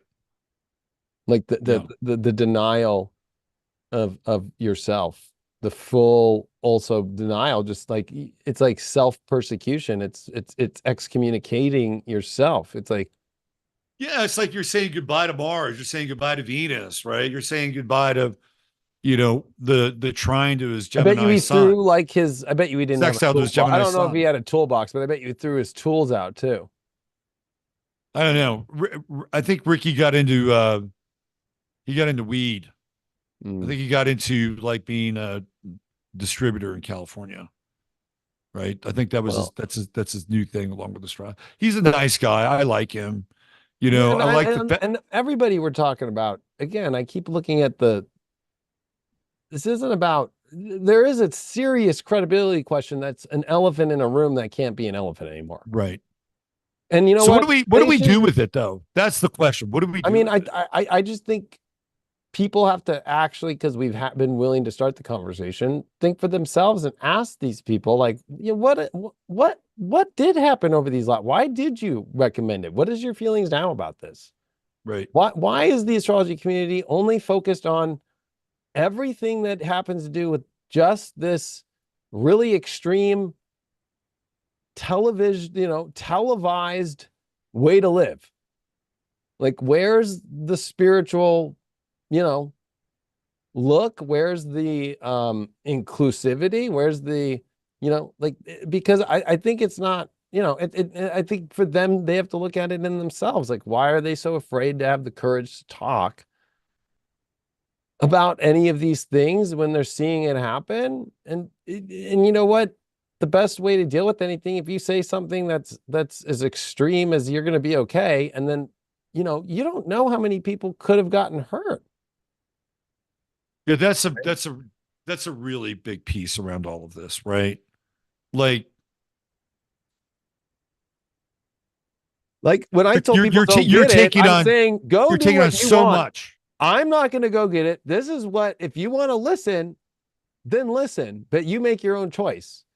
Right. They wouldn't put that. It was go get it. I mean, the downstream effect of something like that is huge. Like you're responsible for people's Massive, lives. especially, I mean, it's just going to keep coming out even more and more. The data that just already has come out and the official narrative, and everybody backing away from the scene, acting like they weren't part of it, right? In the media and in Right. the government. So Right. the astrology community is about to go through that. And I think that there's a panic happening. I mean, look, It's happening outside the astrology community with channelers like right. Bashar. Right. Supposedly, but because Bashar is Daryl Anka, the human who's channeling the alien Bashar, who in the middle of a channeling session, you know, they tried to scrub that all in the last just like couple months because he's telling everybody as Bashar, no, go get it. And that, you know, he actually says we don't want to get involved, but then he gets involved. So it makes no sense. And then he's telling some guy who's like, I don't know, I have all these kind of health problems and I'm really afraid to get it. And he's like, go get it. It's fine. You know, it's just to get rid of the virus, and it's selling the narrative that there is a virus. We don't even know if there was a virus. Right. Exactly. Right. Exactly. Right. So, Exactly. all these people are looking up to these channeling entities that they're giving away the human element. Like astrology is about the human, right? Like this is like not about human anymore. It's like, let's trust some person that's channeling some alien from God knows where. That's really, though, it's proof that it's kind of bullshit because he let his own belief systems through the channel. Yeah. I've never been a fan. I mean, I've watched Bashar videos. I started watching them a little bit in the 2010s. I'm like, what the fuck is this? Yeah. Right. It's like this is just bullshit. I'm sorry. This is bullshit. And yeah, man, that's just totally well, I'm not responsible for it. Bashar is responsible for it. I'm sorry. I'm just the channel, right? Like I mean, that's where, you know, I mean, but that's, I think, what he's not is it alone though. maybe? There were other channels that did it There's a too. lot, there's a ton. Yeah. Even what's her name? Huge, because I mean, we know Doreen Virtue went crazy with her sun opposed Neptune, and when Saturn was in Scorpio, she pulled out of being a tarot and angel reader and became a hardcore Christian. She didn't push all that stuff though much, but it was the other one. She's a channeler. She channels the. She's huge. I forget her name. Not Bashar, but like the girl version of Bashar. She channels. I can't. But No, you would know. It's on the tip of my tongue. You would know the name. It's like maybe somebody in the chat will get that one. But oh god, it's that one. You hear her name all the time. She's channeling. God, somebody will put it up there. But she you said know, I for me personally. Abraham Hicks. Oh, really? Yep. You're wow. So we're talking. You know what I mean? Like the top of the whole spiritual communities that prop themselves up that way from astrology. There were tarot readers, the channelers, all pushed it and fell for it. You know what I think? I think this is like sort of a hangover from the New Age movement. So you have all these people that are coming into this period with this New Age kind of blueprint and this New Age kind of imprint. And they just, push it forward no matter what, right? I feel like that's really what happened. I feel like maybe that's what happened with Stephen Forrest as well, right? Like, because there's kind of a zeitgeist, there's kind of a mindset, right, that goes along with a lot of these. I don't want to call them disciplines, like arts, right? And there are these various components that are very new agey, Right. and they're bringing this stuff forward into this time where it's a very different world in a very different place, and they're trying to apply this old model that has worked for them for a long period of time because there hasn't been any major crisis to really test it. And now Mm-hmm. here comes a major crisis, and they're just bringing their model into the future or into the present. And Yeah. look what happened. Look what happened. Right. Like then you go back and say, well, did anything that Abraham Hicks said was credible? Correct. Right. I'm going to say it this way. That transit that we're still kind of under was the easiest softball ever thrown to anybody in this field. To see the control systems at play, Absolutely. to see the dehumanization of fellow humans that are, whether they're your neighbor, it didn't matter what race they were either. If you didn't do this, you were a bad person. If you didn't wear a mask, if you were talking about freedom, it didn't matter. You were labeled as a right-wing, crazy conservative, evil, Hitler, Nazi. I think that's part of the Trump effect too. Like I think Correct. There's that part on top. you got to factor that in a little bit, right? But yeah, I mean, there's the true note in Gemini again, and everything got polarized and fractalized and binary, and yeah, But it was a softball. totally. Like when you have that much of a stellium, and it hasn't happened in 500 years, and actually the stellium of those three planets hadn't happened since 1284. Right. So, right, and then we had the Jupiter Saturn, right, that happened at 0 degrees for the first time, and it was also at perfect alignment for us to be able to see them as one planet or one star to look like, right? That hadn't happened in 800 years either. So you could have just gone back. Oh shit. Okay, what happened then? Oh yeah, it was the end of the Knights Templar. Oh, okay. And then to also see Jupiter, Mars, and Saturn all come within less than 30 degrees, all at the same time in the same zone, is exactly the astrologer in 1345 that predicted the Black Plague to the Pope and used that prediction. It's the most famous astrological prediction through the Catholic Church, and that's why the Pope survived, but over half the world died, and it was the same transit we just went through. So I'll give you astrology for dummies. All you had, and that's brilliant. Like, right, if you go 3, 4 layers deep and make those connections, there it is. Right. There it Astrology is. for dummies. All you had to do is pay attention to Saturn. Yeah. Right. You go look at the last the last 2 Saturn cycles before the one that started in 2020. You go back and look at that last Saturn cycle. What happens? You have George Bush, you have the Gulf War, Mm-hmm. you have the beginning of the New World Order, right? You have the coalition of the willing, you have the entire world Rodney King. basically locked down in Iraq, right? Saturn and Aquarius. You go back to the cycle before that, what happens? You got Kennedy. I know. Kennedy. Death of The Kennedy. first Catholic president. Johnson comes in, right? And these are all events that hit the public in a big way. Yep. Right? Like it is either national or global. And in all 3 cases, it was global. And in all 3 cases, you can look at the ramp up before these events. Like Kennedy, whatever you think of him, had a little mojo and a little momentum, right? Right. Like things were starting to cook a little bit, and then wham, shut it down, right? If you go back and you look at prior to George Bush, what do we have? We got the fall of the wall, Right. no more communism. We've got We Are the World, right? We got Live Aid. We're starting to come together. People are understanding, right? Like, there's this oneness that we're starting to experience.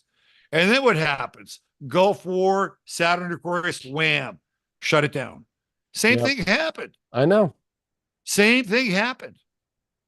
So And there's your Saturn cycles. Now that's easy. or your Saturn Jupiter cycles with presidents. It's like that's always going to be the weirdest election. 2000 Bush Gore, right? 80 Yeah. Reagan up, then gets shot, survives. He's kind of one of the ones, but he had an astrologer. Well, we think Right, we think, but at the same time, Joan Quigley was the astrologer from 81 all the way through 7 years of the presidency. right. Yeah. So there's an astrologer involved. Yeah. So I when the met Joan community Quigley. tries to- I met Joan Quigley, by the way. Oh, did you? She was very odd. She was. I mean, but she was definitely a great predictive Well, time-hoary astrologer. Like, come on, if she's behind the scenes and she's plotting out all these meetings and with Air Force the One Russians, takeoffs right? and not every part of Ronald Reagan's life. Right. If so that was the invisible hand on everything that was going on with the end of the Cold War. All that stuff was planned by Joan Quigley. I know. Yeah. So, but you just keep following the Jupiter Saturn cycles, and it's like it's not a normal election ever. It's not a normal president that comes in or dies, or the vice president becomes the president, or like Monroe in 1820, like wins the whole electoral vote because there's nobody against him in the Federalist Party, right? Like, or 1800 is really about the 1803 coming in, and we see Aaron Burr shoot the other fucking vice president who's vice president in the middle. It gets, it's so easy to just, it's softball, All right. And I just got to say that old medieval ancient astrology of 1345, oppressive male who warned the Pope that the Pope didn't warn the public, right? Because the astrologer couldn't warn the public, the Pope could, and took it for himself and sat between two fires for all the years as half the world died. And it was the astrologer who predicted it with 2 years advance notice. That's what I feel like we're in right now. Yeah. All right. Have we tilled this field enough, or do you have anything more to say about it? I think it's because we're in Gemini time of Jupiter too. It's like it's more of trying to end with like the questions, open-ended. I don't think that we have the answers. I think it's more of it's okay to not get something right. It's okay to fuck up. But that's the weird thing. The Trump derangement syndrome, I think, is a huge part because it's so funny because what they want Trump to do, they won't do themselves. Right. They want Trump to apologize or something like that. They won't do that themselves. They won't do that to their audiences. They won't do that to other astrologers. They have closed. Well, like the Democrat Party today, like you can't even dissent about who's going to be the nominee, right? Like they're going to push Biden through virtually in this next week and a half to 2 weeks. Did you see that video with him and in the group of people singing? Did you see that video? Yeah, well, if you look closely at the videos, he's not there. Like it's green screen or AI because even teleprompters. Well, this last one where they're singing with the choir, he's there with that choir, right? Like Kamala Harris. Right, but I'm saying is that choir and him are not at the place that they're putting them at. Okay.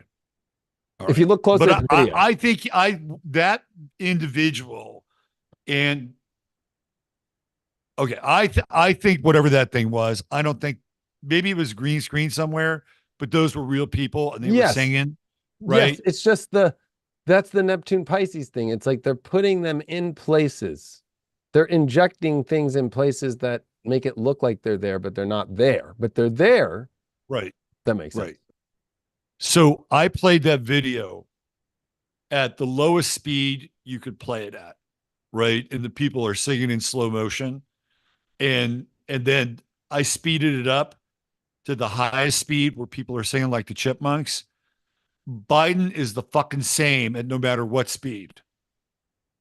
So I Dude, told you it doesn't matter him in what speed Normandy, it's at. him in He's like, Normandy, go look at the Normandy speech.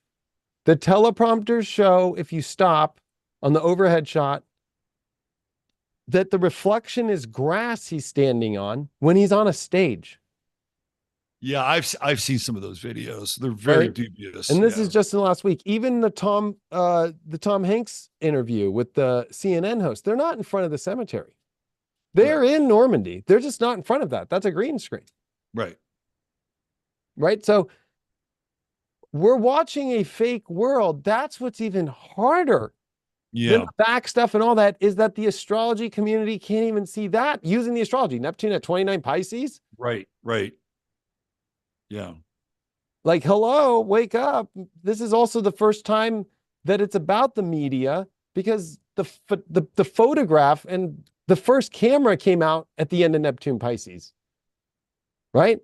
So it's also the propaganda that's happening. In the South, they say that Abraham Lincoln, during the Douglas debates of 1858, where Neptune was, like 26 Pisces, 27, was like, he turned his back. He didn't want to debate, that he did all these things, which is not true, right? Like, because it was also the Telegraph that was sending things quick, but all the Southern newspapers made up this story of Lincoln being this guy who was a lawyer, and he wouldn't even look at Stephen Douglas, and he had his back turned to him during the debate.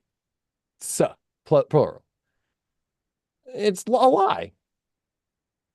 So, we get to that kind of like, people don't want to see what they don't want to see now.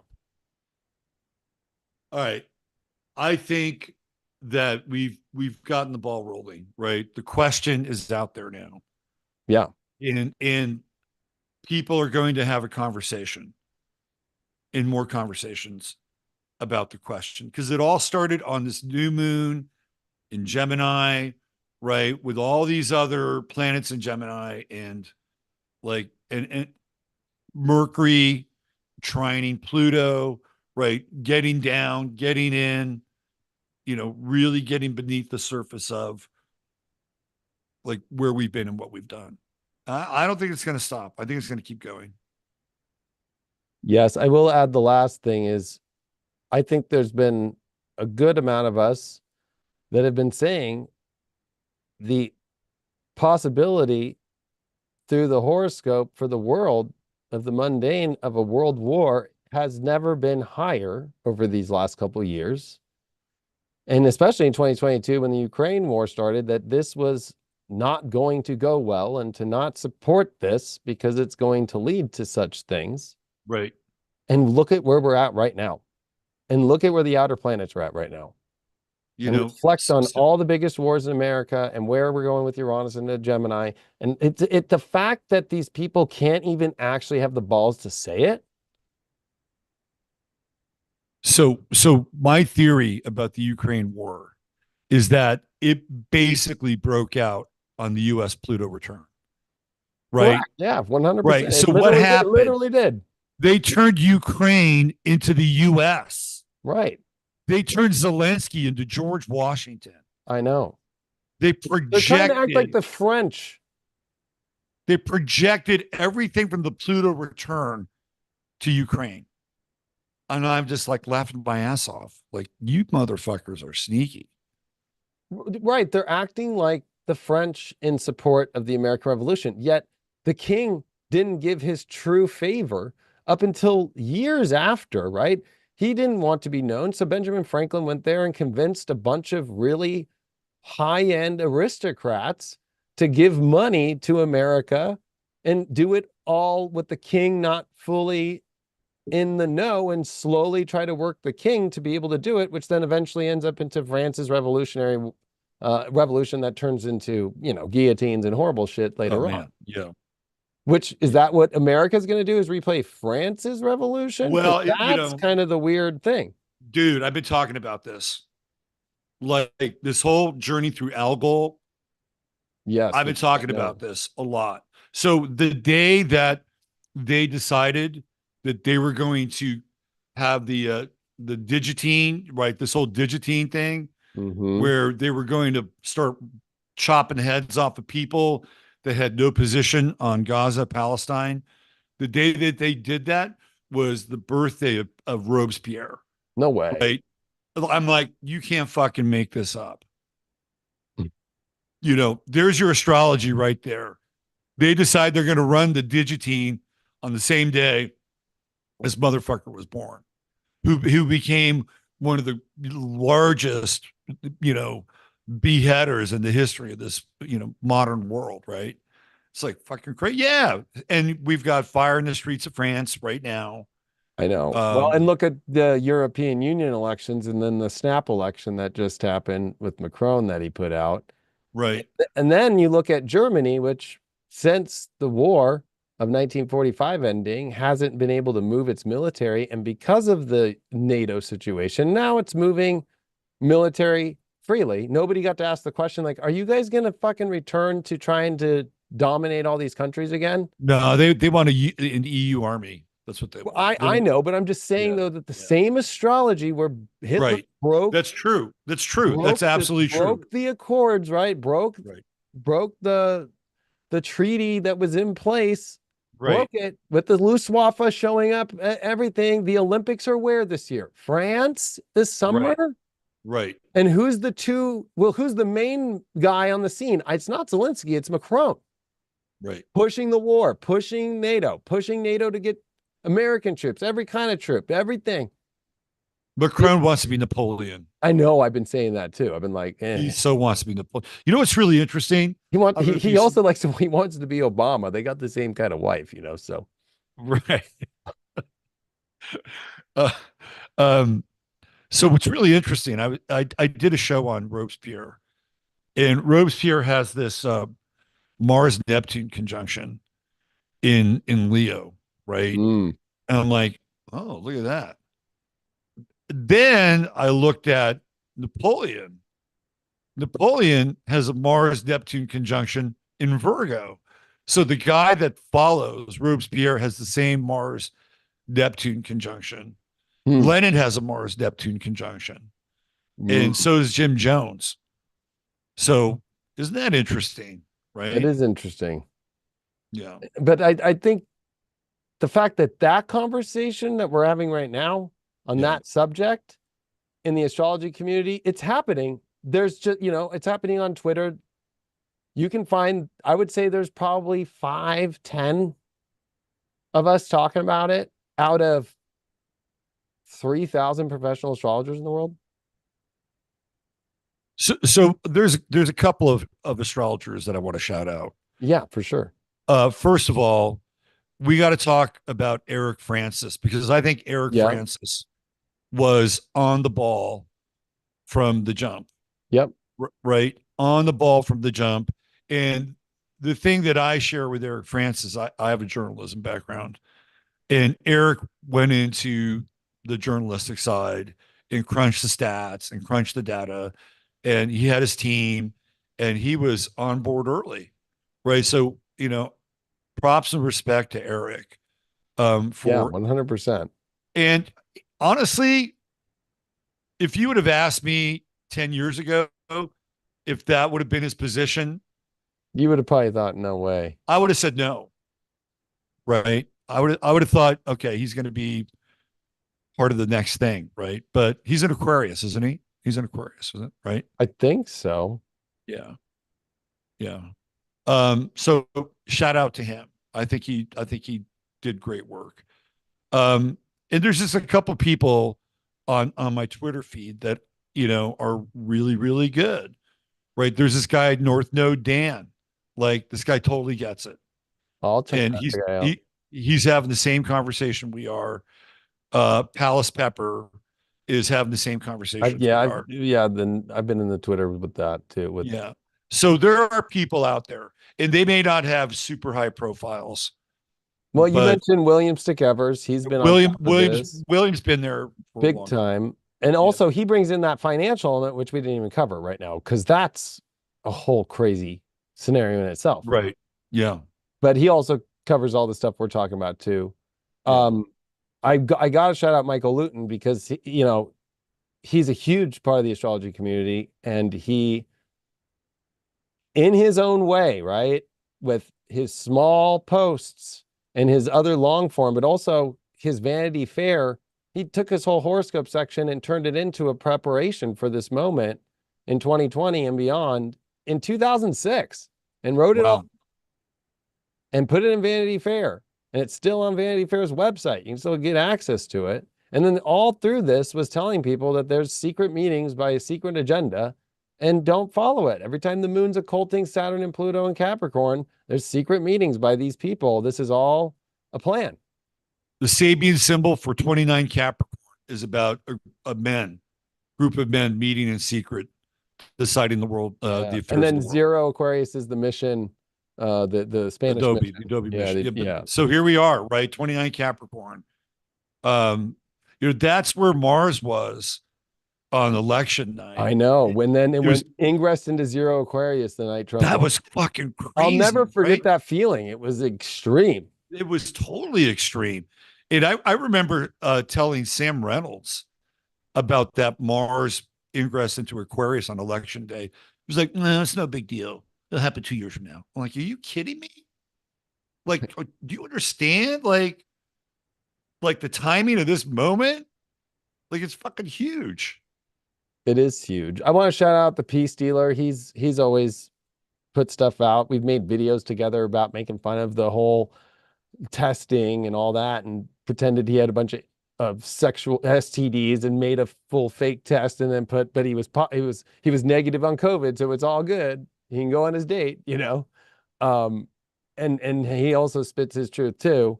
And I've been aligned with him since 2012, and he's not been afraid to say it. I won't name the people, but I know a lot of astrologers who are on the same team. They don't want to ruin their audience, or they don't want to lose their, they're too afraid of getting canceled or whatever. As long as they didn't fucking recommend the shot. Yeah, correct. And they didn't do that. Right. I mean, that's just a whole other level that you have to be accountable for. All right. So I want to pick your brain a little bit about the future. Let's go to election night. Jupiter retrograde.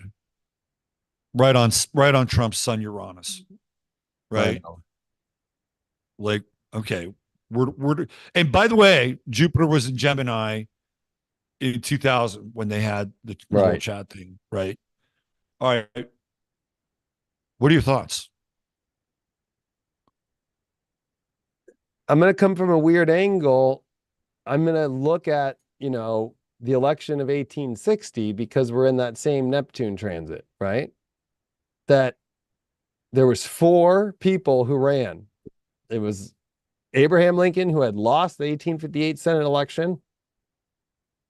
It was the Northern Democrats who took Stephen A. Douglas, who he lost to as a senator, who is now running as a Northern Democrat, who wanted to be seen as more of a centrist Democrat, not advocating for slavery, a copperhead Democrat, right?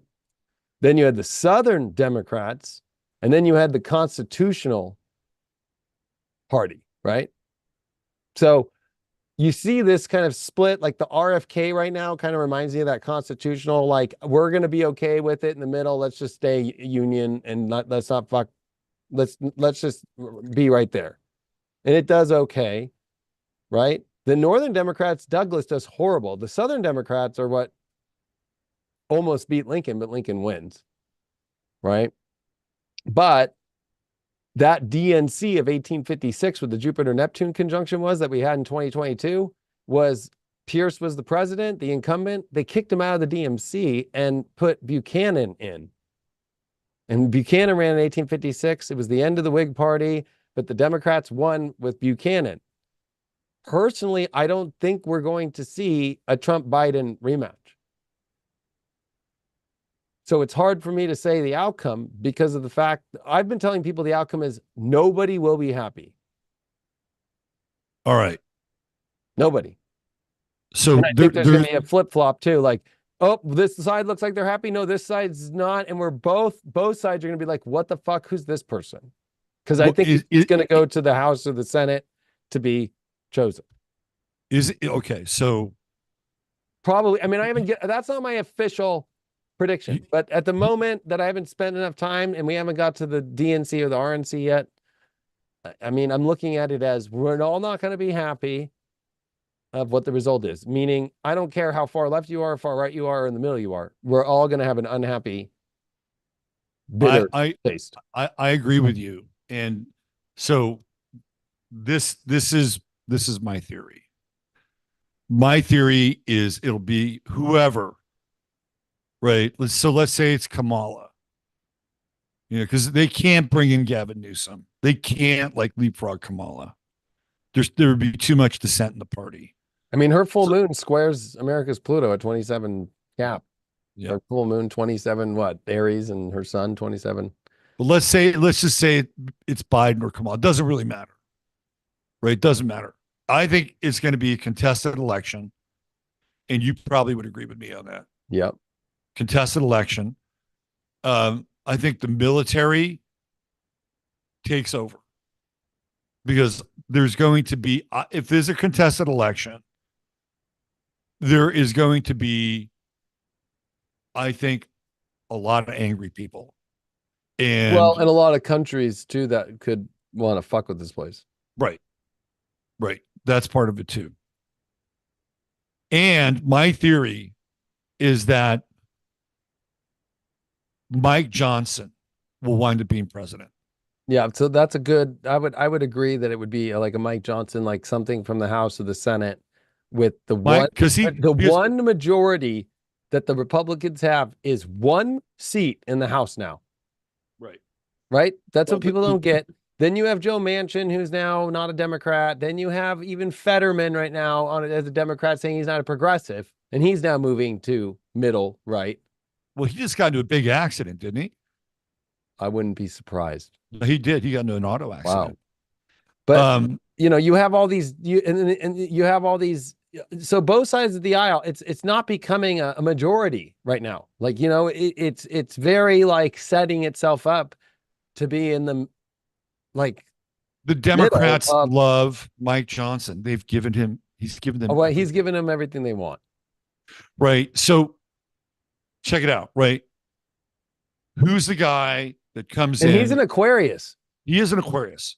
He's like a Zelensky. Who's the guy? He's got Mars and Aries too.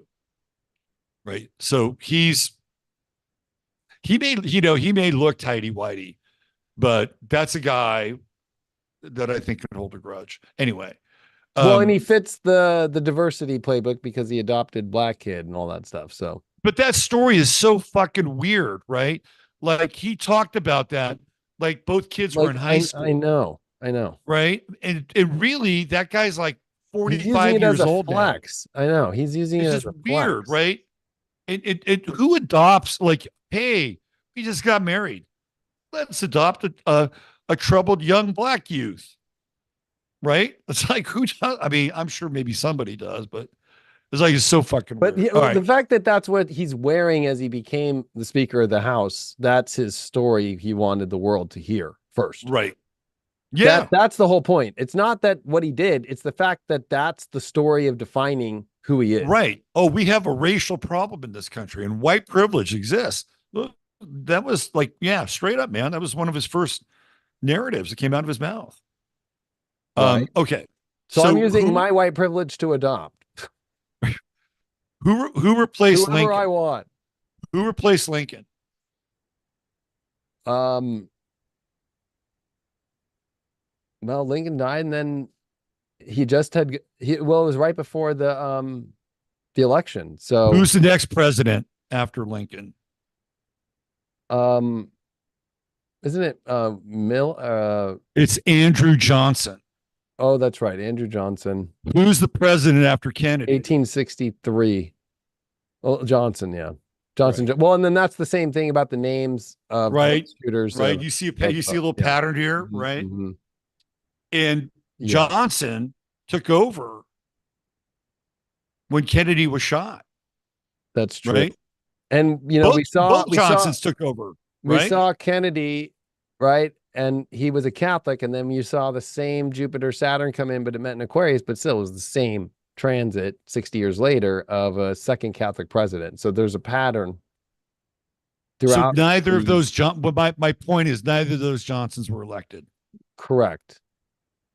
Yeah. Which what's weird though in that process is it's an election based off votes in the House and the Senate for the presidency and for the vice presidency. So it can be like a Democrat that becomes the vice president. Dude, the whole thing could be cryogenically That's it. suspended, Correct. right? That's why I think nobody's going to be happy, right? Like Yep. Republicans are going to be happy. Let's say they are happy. Let's say Republicans happy because, Johnson gets in, right? That at least a Republican's the president because, oh, wait, because they can choose anybody. They don't have to be in the House or the Senate, anybody. So Newsom is the vice president. But he's next in line, and it's still a government in operation. That's what I'm saying is that it gets Continuity of government right, places Mike Johnson in the driver's seat. right, and that's what I'm saying though is that there's that other side of the coin that the older part of the Constitution of it used to be whoever got second place became vice president. Didn't matter what the party was at the Right. beginning. Then we got rid of that, but not if it does come to the House and the Senate. Both are voted on. So the other thing about Mike Johnson is that he wants to hold a constitutional convention. Which Like- that was what's weird is during the South Carolina was the first to throw a state convention and basically secede from the Union, but they were trying to get states to form a same convention with all those southern states to try and stop the Republicans and Lincoln that was about to come in the interim of being elected to inaugurated, right? That's what happened at the end of Neptune and Pisces. So anyway, but that takes 33 states, I think it takes for them to do that, and they can change they can change an amendment in the Constitution. They can bypass the legislature. right. Yep. So yeah, I feel like it's going to be more of that, and that's very Pluto coming in Aquarius, very like this little part, that little part, and it all connects, right? Like it's not going to just be like Capricorn, get it done, it's done, that's it, that's done deal, send the check, make it happen, it's done, Right. that's the person. Yeah. It's definitely going to be, oh no, it's this, oh my gosh, it's all hanging on the edge of a fucking seat moment of we're about to see, what is it? And Nancy Pelosi with her hand waving in the air with the fucking note that's going to say Johnson and rip it up again or something. I mean,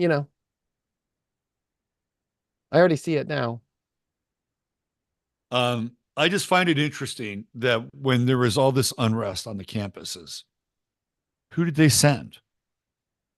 They didn't send Biden. They didn't send Kamala. They didn't send Obama, right? They didn't send Chuck Newsom? Schumer.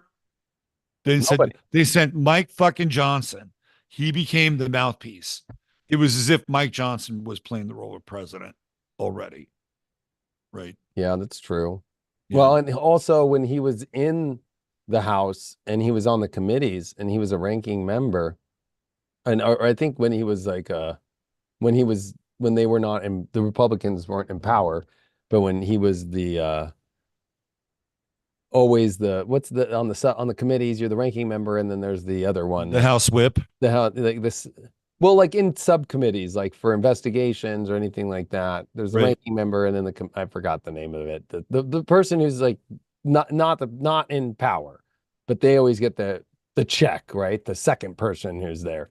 Mike Right. Johnson was in there for so many of the coming after Democrats at the same time, right? Like so that like they build trust with Republicans, right? Like he was super that way. Right. Exactly. Exactly. Like, oh yeah, he's down. He's good. He's one of us. But And really, then he's no, not. no. Uh-uh. He does feel like the Pence. He does feel like he's actually aligned with Pence secretly because I don't know if Well, you've seen that they conspiracy, the religiously they are. emails, right? But the emails that came out in 2020 of Pence and Paul Ryan going, "We're going to just accept Trump. Don't worry, I've got the vice presidency. Once I get in there, we're going to get Trump out, and I'll make you my vice president." Those are the Pence emails that have been released in 2020. He's part of this new apostolic what is it, congregation or right Yeah, like this kind of weird it is charismatic weird, church, right? So in that, like Amy Coney Barrett's a part of that, right? Ted Cruz is a part of that, Mike Pence is a part of that world. In their world, the president isn't just a president. The president is also a prophet, right? Well, That's not, I mean, that gets into Mormonism too, and wanting to move Zion to America and move it out of Jerusalem. yeah, it's going to come to Texas. Ugh. But that's what's really interesting is that, BlackRock's coming to Texas, right? there's Democrats that believe all that stuff too. That's what's really crazy is that it's Right. not just Republicans. That there's plenty of Democrats that we call rhinos, Republicans in name only. Well, Yeah. there are Democrats that are carrying these same beliefs religiously. Let's call it a rhino that way, religious and in or not in name only, something else. But there's the same inverse happening in the Democratic Party too.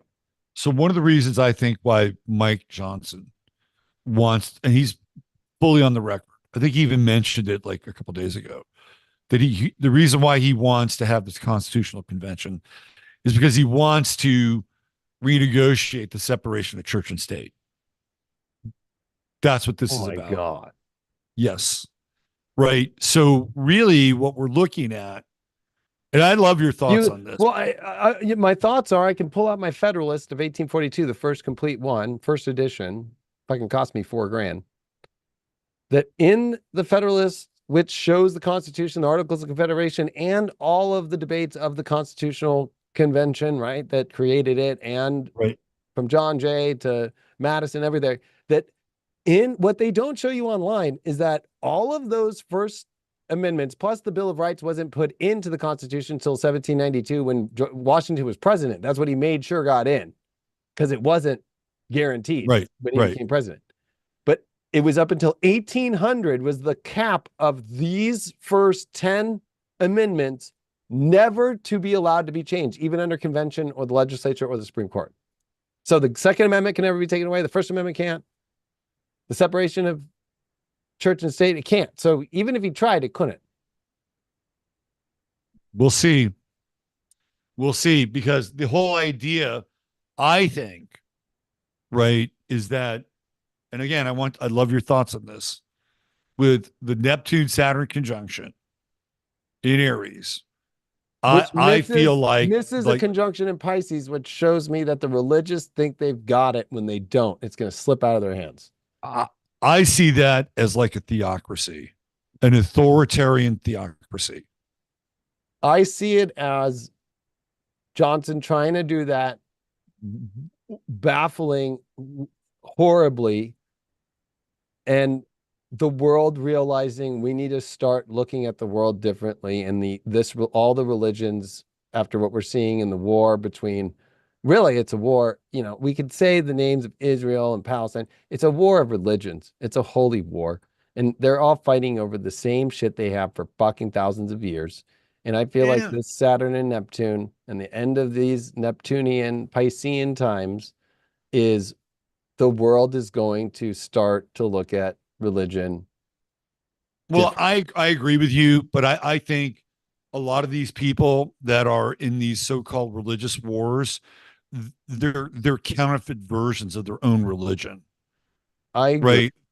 right? Like the people that are like the IDF, Right. like they're not from there. Where did they come from? The majority of those people came from Europe. They came from Germany, right? Because that's where they did the deal with the But I mean, Zionist there's Congress. conscription at 18 in Israel too. That's where they came from. Like, Well, right, because the Stern gang, right? The Stern gang, if you're Bergen. Jewish and you're from Israel, you can do the double citizenship everywhere around the world. I So you can, understand that, but those people that are running the show, the Zionists, they don't originate from that part of the world. They're counterfeit. They're well, and the counterfeit. same thing with Hamas. It's both. They're from Iran, right? So Iran's the center of the Hamas issue. They bomb Israel. Hamas was set up by fucking Netanyahu and the Israelis as a But proxy, and Iran. right? It's all Iran's more Hezbollah. I don't want to get stuck in the weeds here, but I just feel well, like I'm looking at it with China making their deal with Iran in 2022, right? A yeah, full military alliance. That the you know who's the one country without these religious weeds? China. right. Although if you look on their bestseller list, they're very into the Kabbalah and shit like that in China. Hey, that's whatever. I mean, Yeah, yeah. But you're but right. They have still, they've never been. they've They're never like been, they're and their own thing. if anything, they're the astrology team, ironically. But They're their own thing. but it But they've really got no. challenges too, right? Because Yeah, they their have rising huge sign is challenges. 3 degrees Exactly. Aquarius, Exactly. and they got Pluto getting But ready to hit their I ascendant. feel like that there, I mean, even like the Pope, right, is in on all this stuff too. That's where it's like dirty deals. It reminds me of Germany and Russia or USSR, we're going into Poland together and then fucking the turn on each other. Right. That's what we're about to see. So it's like all this is the show to get to the crazier show, and then whoever's going to be the president, it looks like is going to have to deal with a shit show, and might, especially if they do put in Mike Johnson, that's a bad sign for us. I think, yeah, I don't think it's good. It's not good. No, no. Not. Um, But I think that it's not official until we see the RNC and the DNC, and and the DNC is going to be in Chicago, where in because 1968 they had some of the yes, worst fucking riots. yep. Well, Right. and they're already planning to go riot that one hardcore, all the Right. pre-Palestine people. So It's a 68 it's Redux. That's when the weathermen got their asses kicked by Richard Daley's cops. So I don't know if you've yeah, ever I yeah, have, and beat, man. but then it's playing also the DNC that was horrible because they didn't have a traditional DNC in 1860 because there was a Southern and Northern Democrat split, Right. Right. which kind of Yeah. feels like now too. And So, Chiron was in Aries in 1968 too. and Right. North Node and Chiron were conjuncting during the Lincoln coming into that election. Right. And it was Lincoln who was born with Chiron and Aquarius, and it was a North Node Chiron conjunction in Aquarius during the Stephen Douglas debates coming into that 1859 and to 1860, like that we're seeing kind of like with the Trump thing. So the other form would be that Trump does get in and then he dies, or they pull him out right away. And Well, that would kind of fit in some ways with the Johnson model. correct. Right. Yeah. Well, and whoever that the VP choice is, which is really weird the way it's being done right now. So who do you think is going to be the VP? I don't think anybody that they've put out, right? Like they threw out a bunch of chum, right? People that you're like, JD Vance, really? He just got into the Senate. I mean, Ben Carson, like I wouldn't, but I think Trump might be like, he's too soft. I don't know if Ben Carson wants the heat. Correct. So it's like, That's a lot of heat. He's a I think Virgo. that, I don't think he he's, wants it. I think that he's looking, what I've heard is like, everybody wanted Tulsi Gabbard, who you and I already know is like, I wouldn't trust her. She's WEF and she has switched teams and she'll do whatever she wants. She's an MK Ultra And baby. I don't know if you remember, but I believe that her and Tucker are behind the scenes having sex. So that's why he always has her on. Spicy. She's got that weird, uh, like seesaw chart, right? With a ton of Libra on one side, a ton of Aries on the other side. It's Yep. almost like she has this kind of But I almost think that's who bipolarity in her Trump chart. is looking at. It's her. All right. Here's my pick. I could be totally wrong, but it would be a total Trump move to pick this guy, Mike Pompeo. Oh, fuck. Wouldn't that be like a Trump move? It Like definitely can be. And he's a Capricorn and he's super CIA, right? super CIA, right? Or on the Democrat side, the person that could replace Biden at this DNC, which I know might come out of nowhere, but is a 29 Capricorn, is Pete Buttigieg, who they've been put in a position. They have him talk all the time. I think he would And be Kamala's vice president. something, and then guess who is her helper through the debates? It was Pete. It was Pete. They've been Right. throwing him up as the It's like transportation yeah, secretary lately because of all the planes going up. They've been throwing him on the news to back the whole Biden thing, right? So it's right. I kind of, could I could you know, see him being the vice president to Harris because they can't and leapfrog him. well, but they could switch because he was in the military and he's gay, and they used Normandy. right, MSNBC and the Democrats used it to love the military out of nowhere, and now start to say that right. this generation knows nothing about being in the military and that we need to bring the draft and conscription and automatic draft. And that's a bill in the House for the NDAA at the end of this year to have people 18 automatically registered into the selective service through 25, and then adding women into it as a possibility in 2025. Right. So you already done your time, man. They can't double jeopardy you, right? Oh yeah, I've already been in and I got kicked out. Right. So you're So good. I'm good. I'm too old. Unless, to be honest with you, I wouldn't be surprised. It might be like, we actually want you. Fucking fuck. What if it was like a Robert Heinlein deal and they hired you to be the army astrologer or some shit like that? I mean, Right. that's what they did to Disney in a weird way with propaganda, right? Yeah. It's like, David, we want you to be our astrologer. We want you to plot out the invasion of Russia Well, they would probably be astrologically like, for us. how do we plot out the propaganda to, Yeah. Yeah. All right, man. so anyway.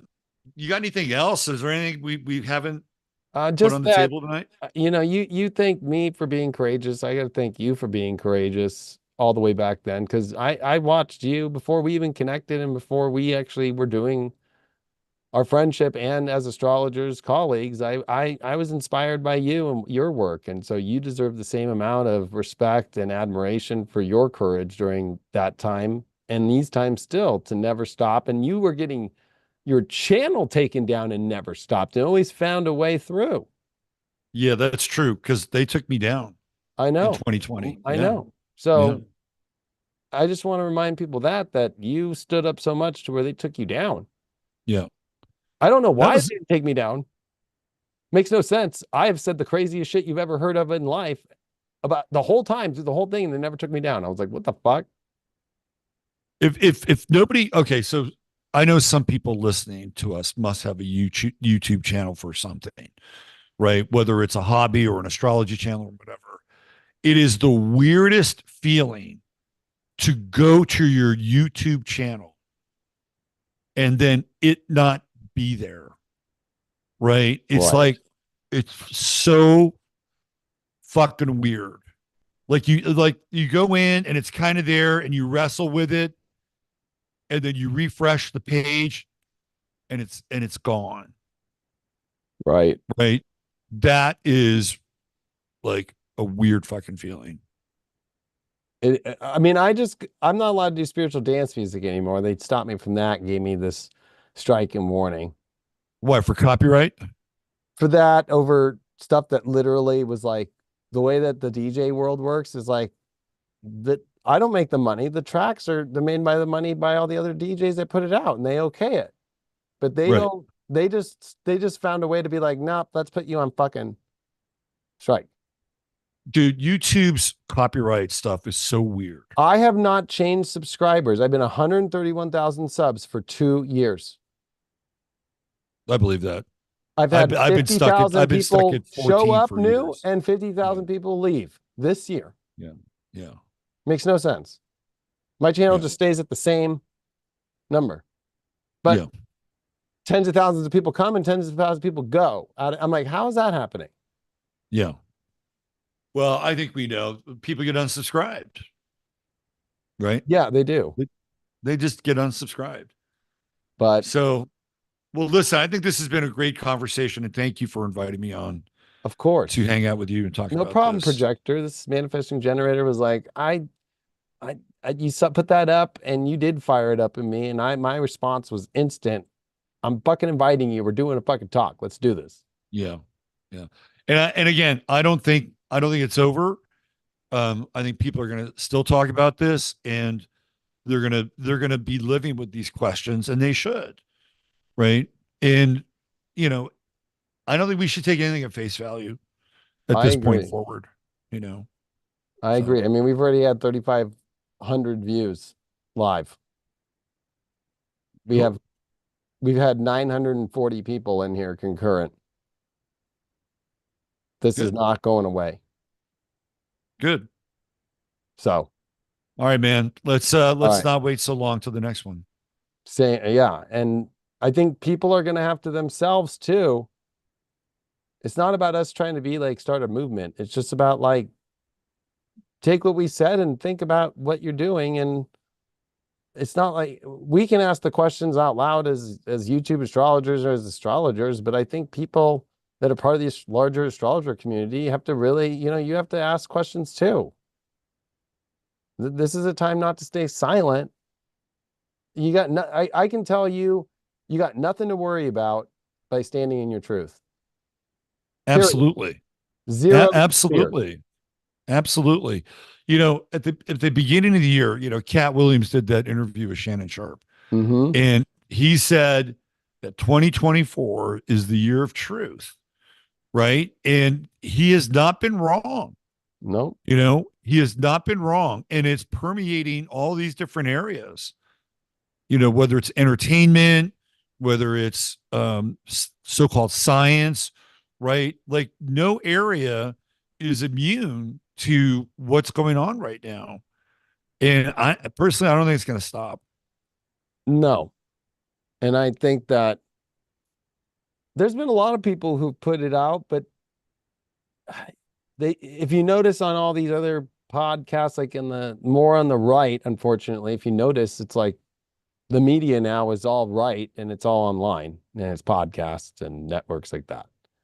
Right. But they don't give you all of it. They're reporting off things happening already that have happened. Yeah.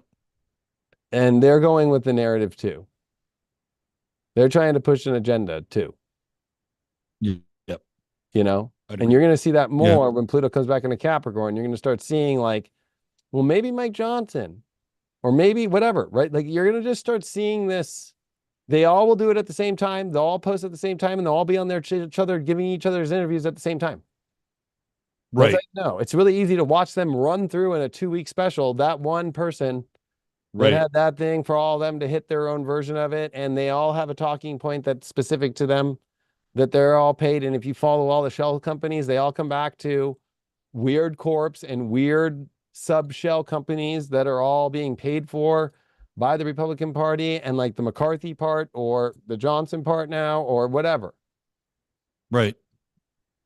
So. Right. And you'll probably find other groups that aren't even Republican that are doing the same thing. Right. I mean, we're talking uniparty shit. Ironically, right, Tucker Carlson's investors. Look them up. Well, I think Tucker. I love it. I'm not putting him down, but I'm just saying like he has very left-wing investors who are just maybe they're looking at it as a money opportunity. Maybe. And I think that the reason why you've been seeing him so happy is I think that he's fucking Tulsi Gabbard on the side. All right. He's a little too obsessed with on her. That. All right. We'll tap out on Tulsi and Tucker. Yep. TNT. Mm-hmm. Yep. Yeah. All right, brother. It's been so good. All right, bro. Take care, Bye, man. everyone. Thanks for tuning in. Bye-bye.